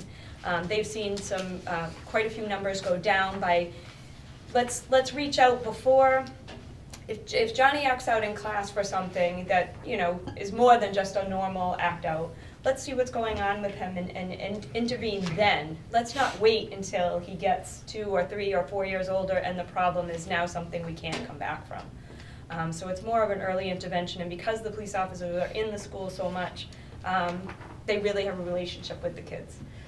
One thing that they said to us, which again, I told our police department, I think that it's great, they said, don't make your first call to them being one of crisis. Make sure you have a good relationship with them, make sure your RSO is the right person, not SRO, not somebody who's looking for an early retirement or looking to get off the road or looking for better hours. And I think that we've already done that with ours, so. And I think in Norton, we actually have officers who are community-based, Right. right? Yep. Who do And- some of this already. And at last year's meeting, they called it, one school called it a kid in need, and so I asked Officer Dennett right when I got back, do we do that? And he said yes. So Yeah. when something happens at someone's house and there's children involved, they just call the school and say, hey, just watch out for this kid today. Right. I can't tell you anything more, we don't wanna know anything more, but you need to know that there's something going on with that kid for that day. And Vinnie Cersei talked a little bit about the whole program that they're running. Everything that he said was touched on in almost every seminar. Brockton Schools is doing something, they call it the red envelope. Any teacher that has contact with that student, it's a red envelope that goes around, you read the name and that's it. That's all you know, but at least you know that if someone comes in with an attitude, it's not against you, you know, it's Right. something has happened to this What's kid. going on? Virtual learning, I know we do VHS through the high school, I'm not sure who we use. Yeah, we have VHS, Virtual High School, as well as Edgenuity. Those are the 2 products we use, both in class. Okay, so this one is Virtual Learning Academy. It offers 64 different courses that run for 18 weeks apiece. The cost is about $350 per course. It's open to middle and high school students, and the mission is to help them get prepared for college. Now you're kind of on your own, not on your own because we watch over them, I know, in the library, but so that you're more prepared to set your own schedules and make sure that you're meeting your deadlines. And so many things in college now are online anyway that it's giving them a little taste of it in high school where we can still watch and help. One of the biggest ones that they're doing right now is nutrition, and you said criminal justice is one of their bigger ones right now that they're doing.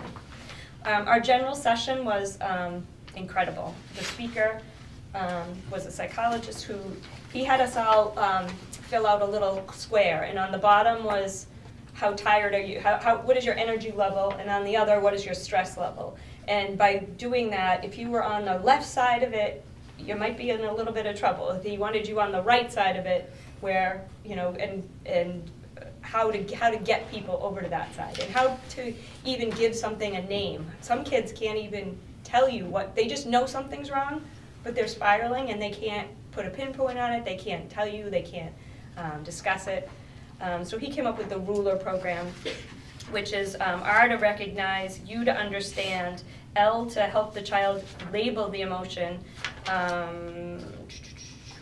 am I missing? R, U, E, L, expressing, R, right. and R, regulating. Oh, my papers are out of whack. Yep, E for expressing and then R for regulating. And what he was saying is sometimes when a child is in crisis, if they're in constant crisis, what Vinny showed us last week, their brain shuts down. They can't learn, they can't retain, they can't have memory. Their head is on a constant swivel of looking for the next potential threat to them. So we have to, that was when they came up with the saying of, let's not look at the child and say, God, you made my day horrible. Let's look at the child and say, wow, why are you acting like this? What happened to you? Why was your day horrible? Then the online training, I was expecting it to be more of a, like them showing us the online training part of it, but this was something I talked to Vinny and he says we're already working with them. So this is the Boston Children's Hospital. It's a free website that teachers can go on at any time that they want and just take a 5-minute, 10-minute, 20-minute course. There's a whole bunch of them. And it's just giving them a little bit of information of signs to watch for, how to react to it, what's the next step. How do you reach out to a kid that you think is completely shut down and gives them a little bit? What I liked about it is even though we're doing the program with Leslie, this is something that if there's a teacher who's just not sure yet how they feel about it, or this is something they can do on their own time just to get an idea of if they're interested in going further with it. And it's all free and online. They can do it at any time. Keeping our schools safe for learning. We pretty much do all of this. At the bottom of that one was a website. That was good for if there's something critical that happens. They've already done all the form letters and all the things of, you know, if this happens at your school, this is how you reach out to the public, this is how you reach out to, and how important it was that if something were to happen, that you would open your school up fast. That the more time kids stay at home, if something happens at your school, the worse it can be for them. And that you need to expect, you can see a risk in risky behavior. The best thing that we as educators and adults can do is listen, let them feel protected, and connect with them, and help them learn some coping skills for whatever it could be that could happen at your school.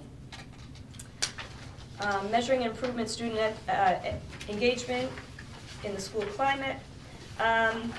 This was more about health and wellness and the SEL health.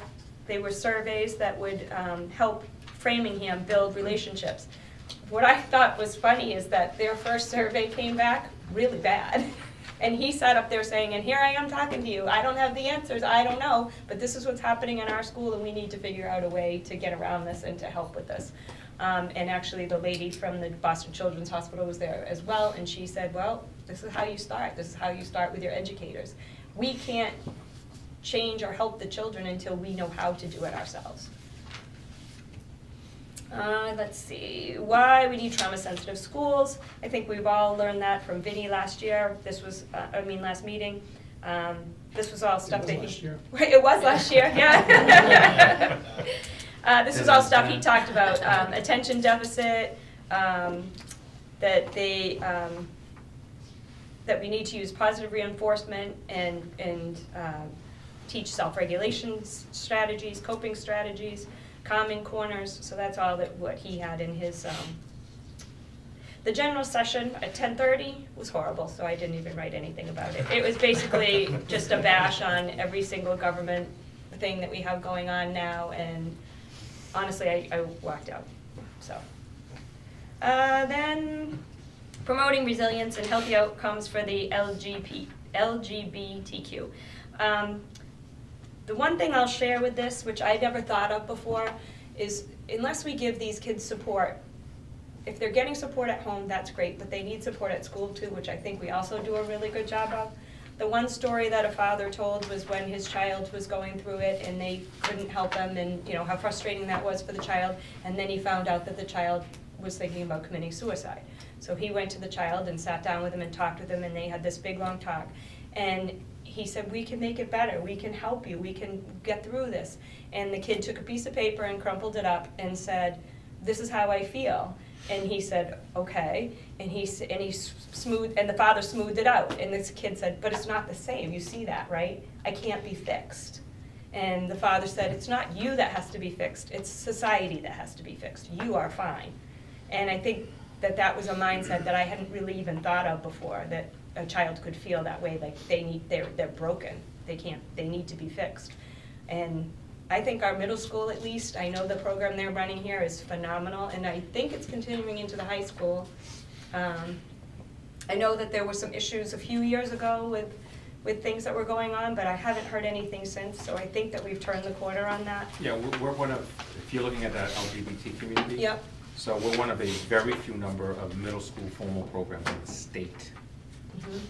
And we continue with it at the high school as well. So we're a pretty solid 6 to 12 program, as you saw by the presentation from our students. Yes. Who came predominantly from the middle school. But at the middle school level, we're one of the very few middle school programs in the state, supported by an advisor. Students attend local regional meetings, so on and so forth. But like I said, after going to the meeting, I felt better, because I think we are doing a lot of the things already. Obviously, there's still room for improvement, and there's room for education for everybody, not just our students. And the only other thing that I want to bring up, and I've talked to Jean about it and Jen about it, this Ashley Olson girl has contacted me a few times now. She has developed a program which can coincide with your health and wellness class. It's short little, they're from 5 minutes to 20 minutes, so depending on how much time you have at the end of your health and wellness. They're episodes of just social emotional develop. Let's talk about it is what it's called, the workshop, which I thought was funny because that's his tagline.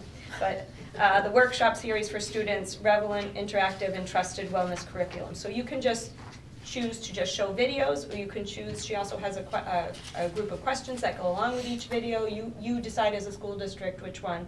And just some suggestions that she had. Episode 1 is just an introduction.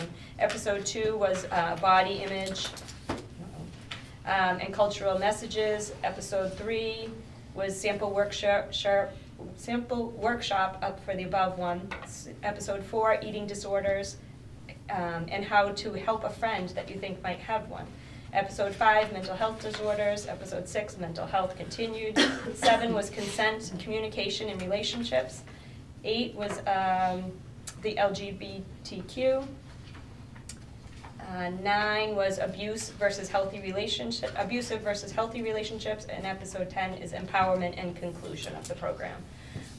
So I was really impressed with her. I've actually talked to her a couple times on the phone. I've gotten some emails back and forth with her. It sounds like I just threw out some numbers to her. I wasn't sure with our curriculum where anything would fit in or anything. And I said, well, what if we did our 8th grade class? What would that cost? It's about $1,500 for the program. I definitely think it's something that we should really look into. I was very, very impressed with her. And it's something that sounds pretty easy to add on. And that's it. That was the conference. A lot of good information. Yeah. It always is. Yeah. We highly recommend, I Yeah. think Kathleen now, after a few years of going, I know it's a day off that you have to take her to, but it's nice to find out that we have areas we have to improve on, but we also find ourselves in areas where we're ahead of the curve. Yeah. So, which is always a good thing. So it makes you come home with more ideas, and at the same time you say, okay, I'm already doing that, that's good, that's a good program. Yeah. All right, anything else on that? All right, we'll move on to agenda items for January 10th, the joint meeting with the Board of Selectmen. Yes, do you have any agenda items that you want me to forward? I will need them, since we're meeting on the 10th, I would need them by Monday evening at the latest would be best. You could just email it. Right now, I think we're looking at, I don't think we're gonna have a lot of information on financial resources yet, because the numbers haven't been crunched. House 1 hasn't come out yet.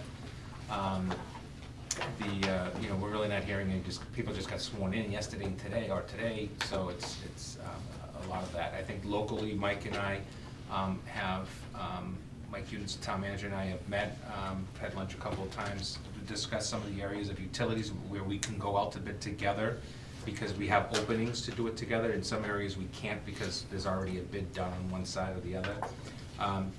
Technician is another area where they have a pretty hefty contract that they need to have for 8 hours a week. That's almost the cost of an actual technician for 40 hours a week. But we need to know a little bit more about what kind of a person we'd be looking for. 8 hours for them is basically a day, meaning it'd be 4 for us, or whatever that would look like. I don't think you can really say, well, it's Tuesday for them, because if something goes down, they're gonna need someone. I don't think we're at the point yet of really discussing a lot of specifics about when we purchase certain things, what that really means, because I think we need to know what they have, and we need to kind of know what we have, and what do we need going forward. And so there's a lot of discussion about positions but mostly a lot about when you go to purchase something, what does that something mean, and who's using it, and so on and so forth. And there's a lot of good things out there and how that's been done, and there's a lot of districts and towns that have done it and it hasn't worked well, so we're going from the positive, I guess. I think we want to bring up what we're seeing in our changing demographics all around us in public education, which is the growing issues of social, emotional, or I would just say mental health. Probably is to be a discussion that, although typically you don't have with the Board of Selectmen, that I think the school committee and I should have with them, just to simply say, we're trying everything we can to keep costs down, but at the same time, we need to increase certain areas in order to be able to do that. It's a very simple pay now or pay later, and pay later always costs more. I think we see that with building projects all the time. We see that with the needs of students. We see that when we have to go out and buy a new curriculum, or if we have to go buy a new fire truck. It doesn't matter. Pay now or pay later, you're gonna have to pay, and I think pay later is always more. It's just a matter of where does the revenue come from. So I think those are at least a couple of sections that we should talk about, and have a conversation. And I think having a conversation before we publish our budgets, before everybody starts to talk about what they need and don't need, and before the traditional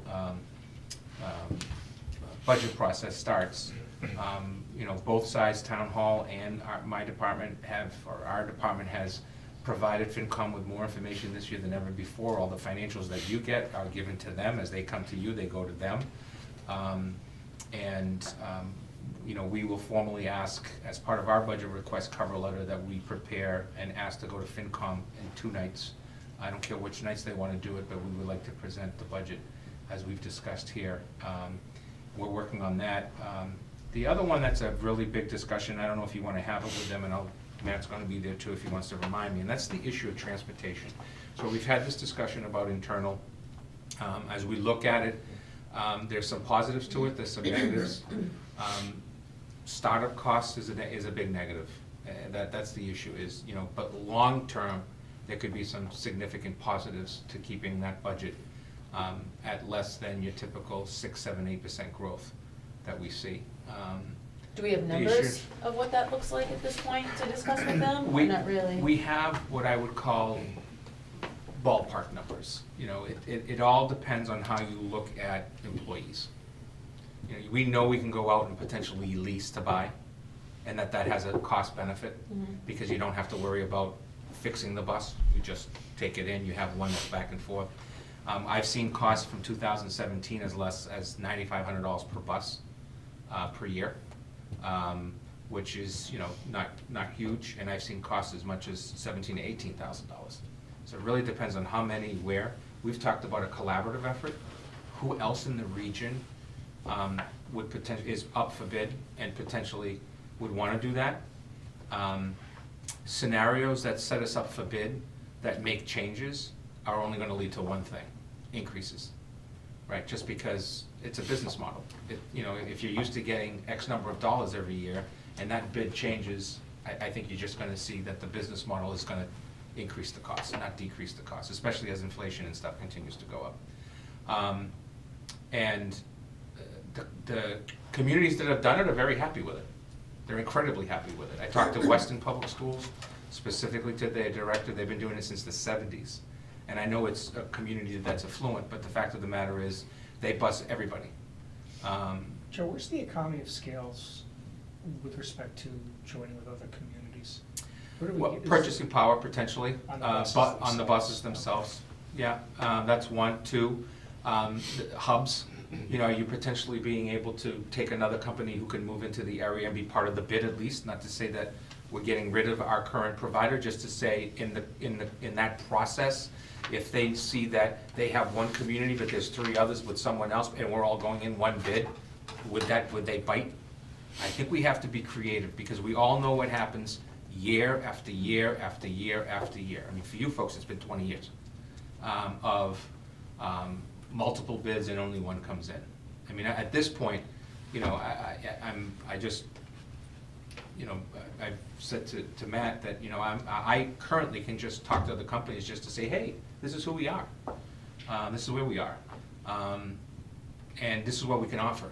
You know, we do have sites to offer for folks. So it's a really important discussion that I think we need to have, because it's a continuing increase in cost unless we do some drastic changes. Only bus what we need to bus by state law, K-6 only. Don't offer pay and ride at all to anyone 7 to 12. And now you can eliminate a significant amount of a contract. But we all know what that also means in terms of 123 and getting in and out of 3 schools.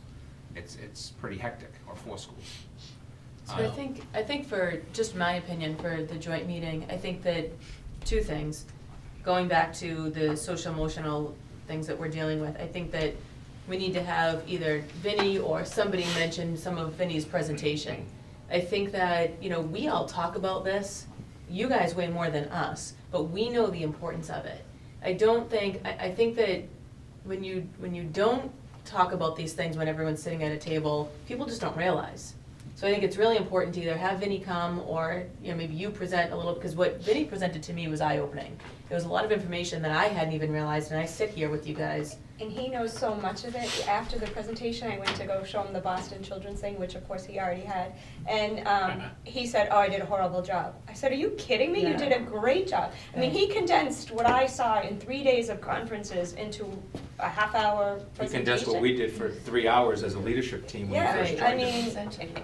But I think Of course, it's as he imperative. was worried about that. Exactly, because what he told us gave all of you guys basically the 3 days of information that I was Right. getting from everyone. One of the biggest issues with these topics is we have to provide non-educators and non-folks connected to what we do, either as elected officials and what you do there and what we do on this side, to some basic facts and information, right? Some data points, if you Right. will. This is what's happening, this is how it's happening, right? Our SRO, busier than ever. You know, our bridge program, which has seen some good stuff, especially in the last 6 months and the later half of last year into this year already. But what are we seeing for statistics in the number of students that are in fact in trauma? They're struggling. You know, people want me to give you a number today, 17. I mean, as you know, year and a half ago, spent a lot of time during an override process talking about an item outside of the override, which was the preschool program. Year and a half later, my numbers were right on. It's the first thing I thought of tonight as I was listening to this. So it all depends on who's providing those numbers. I mean, people don't know that, you know, and I say this not as an attack, I want to be very, very clear. Our budget includes currently substitute pay for people that are out based upon our internal, how much substitutes do we think we're going to need? 15 sick days, 3 to 5 personal days, 2 to 5 personal days. So here's a lump of money. What happens when maternity leaves happen? We're going to be in double-digit maternity leaves this year. That's 8 to 12 weeks or more of paying a full $60,000, $70,000, $80,000 salary, plus now having a back end as substitute, right? That's in an operating budget, which is constantly flowing. And there are years where we're in trouble in that line item. This is one of those years that I'm really worried about it. So I think laying out all of those facts. Because we for can't the just. 10th, Those right. have to be For the said. 10th, because not only, Absolutely. people may watch our meetings on TV after the fact, but I think there's a different population of, people that live in Norton that watch the Board of Selectmen meetings, or may attend next Thursday's meeting. So I think that if we can give them the facts, whether it's to the town manager and the Board of Selectmen, and also anybody who watches the video after the fact, we have to get the facts out there. That's always the problem, right? As everyone says, we didn't know. Well, I mean, shame on them sometimes because they're not paying attention to any of it, but I just think that it's our job to have these open conversations, because that's the only way people are gonna know what's going on both sides of this table. Yeah, I think the recognition is that the community needs to continue to build its support for its safety and its education. Yeah. And how it decides to do that is what the 5 of you and the 5 of them are elected to do. The question mark that always comes up is the priorities of that. It's hard, somebody's gonna absolutely say, how did you start computer science this year? Because it was in the budget for a position. Because we had an unexpected person who said, thanks, but no thanks, I'm out of here. Left, got a $10,000 raise somewhere else, and we made a determination to make a cut in a department to create that. That is the worst way to create something, right? But we just felt that the kids need that programming. And it's working wonderfully. Right. Well, as what's been said before, what kids needed 10 years ago, 5 years ago, aren't the same as what kids need now Right. in order to graduate and be successful once they graduate Norton High. There's always gonna be the critics that question every single thing, and we're not gonna win them over, and that's okay. Let's move on to the people that do wanna be Listen, educated the curve on is what's really going simple. on. It's 20% hate everything, Yeah. 20% love you for everything, 60% can go anywhere. Right, And those are the 60% that you just gotta give them the facts and information. that's what I'm saying. And I think it's important to do that, and it's not crying foul. Right, It's no. not at all, it's your children, in today's world, it's different. Right, They're not worse, by the way. right, They're a heck of a lot smarter than I was when I was a kid. right. But they're also being asked to be more adult quicker than I ever was. Right, And some of them have great supports, some of them have limited supports, and some of them have limited supports because people don't know where to go. I had a conversation earlier today as part of the social responsibility group that I belong to at YMCA in Wheaton. And I clearly outlaid, I said, where are the wraparound services in Norton? Where does a parent and how does a parent know, and where can they go to say, my child is in a psychological state right now where they've just gone to the hospital and I need to now go to counseling on a regular basis? And which insurance companies do they take? Right, where is that within our community for anybody, really? Anybody, Well, right. it's Well, left to. we hired somebody to do Right, it we, for us. right, Yeah. it's left to try to do it. right. And it's not a knock on anybody. This is not a pointing of fingers. It's a changing area. Listen, the biggest worry that we all have, day after day after day after day, is the most critical issue around children. And that is their individual safety and how they feel for themselves and how they act with their colleagues, their peers, and so on. Because there's a trigger point there in some of our kids that I think all of us know. I always worry about mid-year and final exams. Why? Because I worry about the pressure that puts on kids. Right. It's not because I don't believe in those exams. It's just I worry about what are we trying to do. Right. And I use that as a very, out there point, but there are triggers in today's community. I mean, Vinnie Cersei said it very clearly to us. Kids are in fact putting pressures on themselves because grades matter, because grades lead to grants or lead to fundings in schools that they really want to go to. Right. It's a fact. How do we get kids to not say, I'm taking 4? I mean, when I hear kids are taking 3 and 4 APs, I want to roll my eyes. I want to sit across from parents and I want to say, please stop this. This goes back to the discussion I had when I started here with Chris Martis, and we were talking to a group of parents, and we're talking about how the academic skills of another school district was better than we were because they give mid-year and final exams to kindergarten students. And I said, well, you're never going to get that from this superintendent. We assess all the time, especially at that age, Right. daily. But I don't know how we can present some of this information without just having a dialogue and having them say, could you please show me that? Could you show me your actual line item for maternity leaves? and how much money you're paying out over, X number. And again, we want people to have kids, I'm not being anti-family, I'm just Right. trying to get people to understand the finances of that. Right, but we just have to be proactive, and I think you're very good at that, instead of reactive when it comes to all of this stuff. And by being proactive is having that conversation, right? Because we can talk amongst ourselves, but if we don't include that, the town side into this conversation, we're just spinning our wheels. Well, We've seen this for, I have, but if I can't control a certain cost, then what I would tell you to do is zero out my maternity leave line. Come back in the fall and pay for it. Zero it out. If you think I'm hiding that money, Yeah. zero it out. Well, it's- And I'll give you the exact salaries, and you're gonna be whopped by what that means. And by the way, prepare to have that happen in the middle of a school year, at the end of a school Right. year, 30 days left in the school year, 10 days into the school year. And again, these are the rights that people have. And because I am predominantly a female community of professionals, we see the biggest hit. It is what it is. There's Yeah. nothing wrong with that. It's just, people have got to understand that that is my overtime account. Well, I was just gonna say it happens with other departments as well, but when it comes to the busing too, I think it's important as well to be proactive, and let's have I would say let's have the conversation on the 10th. Let's tell them, this is what our bus fee is for this school year. I think that people are shocked to hear what we pay for bus, the busing company, and this is what we take in, this is what we collect. And that the rest of it, we have to come up with in our budget. Let's get that information out there next Thursday, and then let's talk about, we're talking about, privatizing this, and this is what it looks like. I don't think there's anything wrong with getting that information out, because here's the problem. We've already gone from, a $250 bus fee to a $350 with no family cap. How much higher can we go? Bob Kimball says himself all the time, he hates the fact that families have to pay for bus fees. So how do we work together then? Tell us Yeah, how because we if work together. because if you eliminate bus fees, you're probably looking at a $300,000 increase in transportation.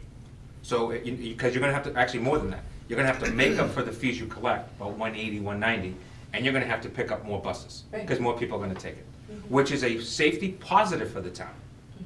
Less cars, absolutely. Right. It will make everything in and out of these schools so much smoother than what it is right now. I think that's something that absolutely needs to be worked out. But it needs to happen. With our two boards. Right. And I think that once we give the facts out of what the cost is, what we bring in, the negative there that we have, and the traffic and everything, we need to talk about that on Thursday, I believe. I think the idea that we may reduce busing to mandated only has to be part of that conversation as well.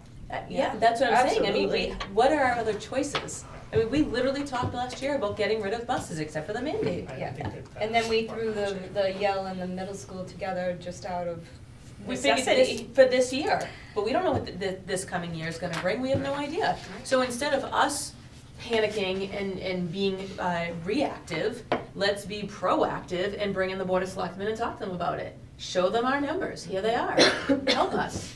What do you suggest we do? And let's talk about this as, 10 people, elected people, and then anybody else, Joe, yourself, and Mike, and let's try to figure this out. That's what I would recommend for next week. Yep. So as far, just while it's popping in my head, so if we can somehow make it work that we privatize the buses and everything else, so would those drivers then become town employees? Yes. Would They they become our qualify for employees. benefits Yep. as well? Yep.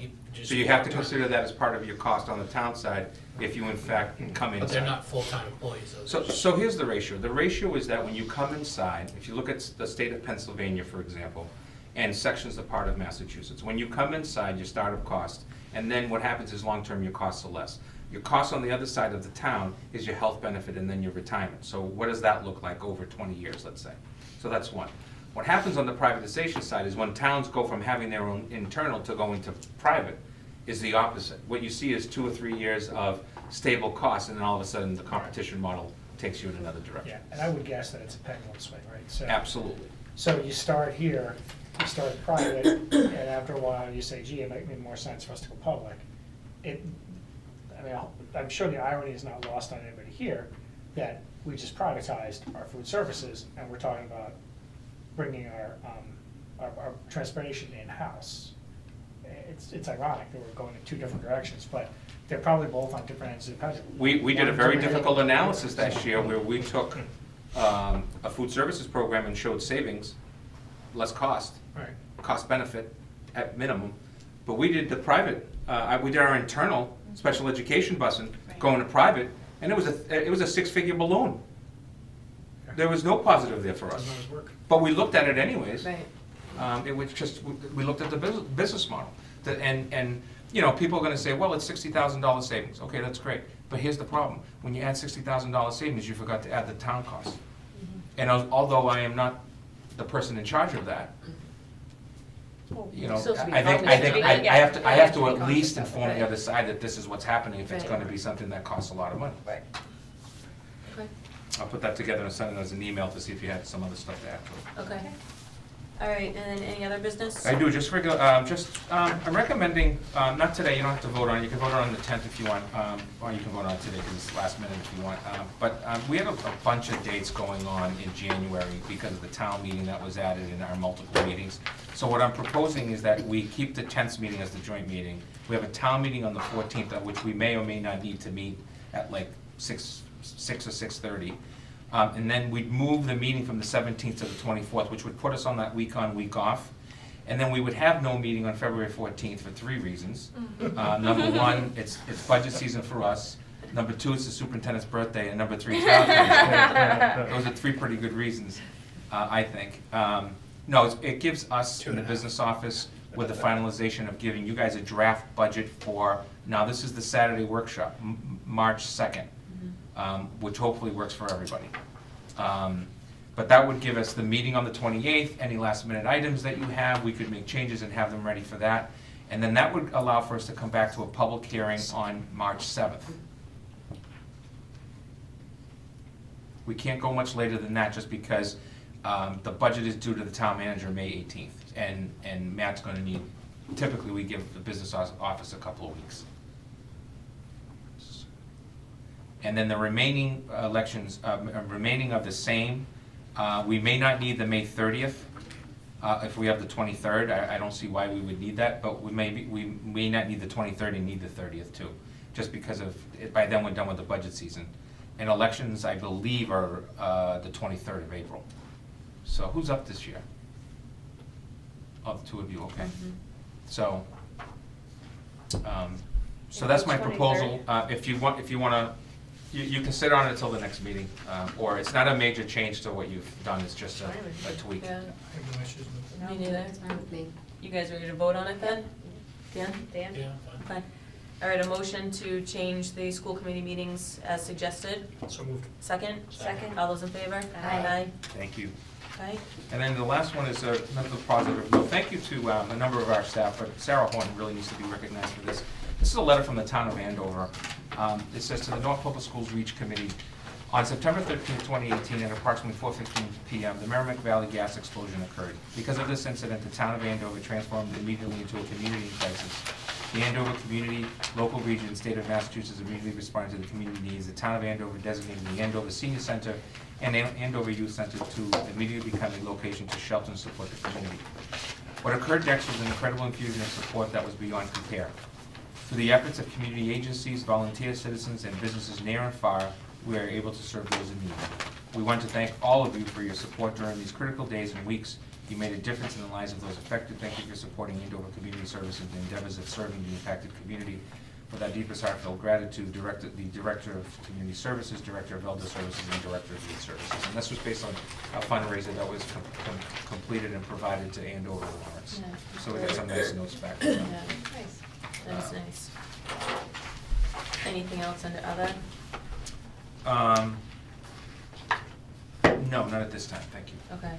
I think that, I just wanted to mention too, we've had a few, some staff members or previous staff members who have had some losses in town, so I don't know if I can say their names, but just to let them know that, you know, we're all thinking of you guys, and our thoughts and prayers are with you and your family, this difficult time. It was a difficult time for the school system this year. The first time in 6 years that I've been here that we had a number of, we had the loss of a former student during the break, and then we had a former staff member who lost an older son, but is still a very young son. Yeah. And then Who's married to a current staff member. who's married to a current staff member, and then one of our administrators who lost her dad after a short illness. Yeah, it was kind of a lot of communication during that time. Yeah. So Short period of our time. prayers are up to them. Yeah. All right, thank you. A motion to adjourn? So moved. Second? Second. All's in favor? Aye. See you on the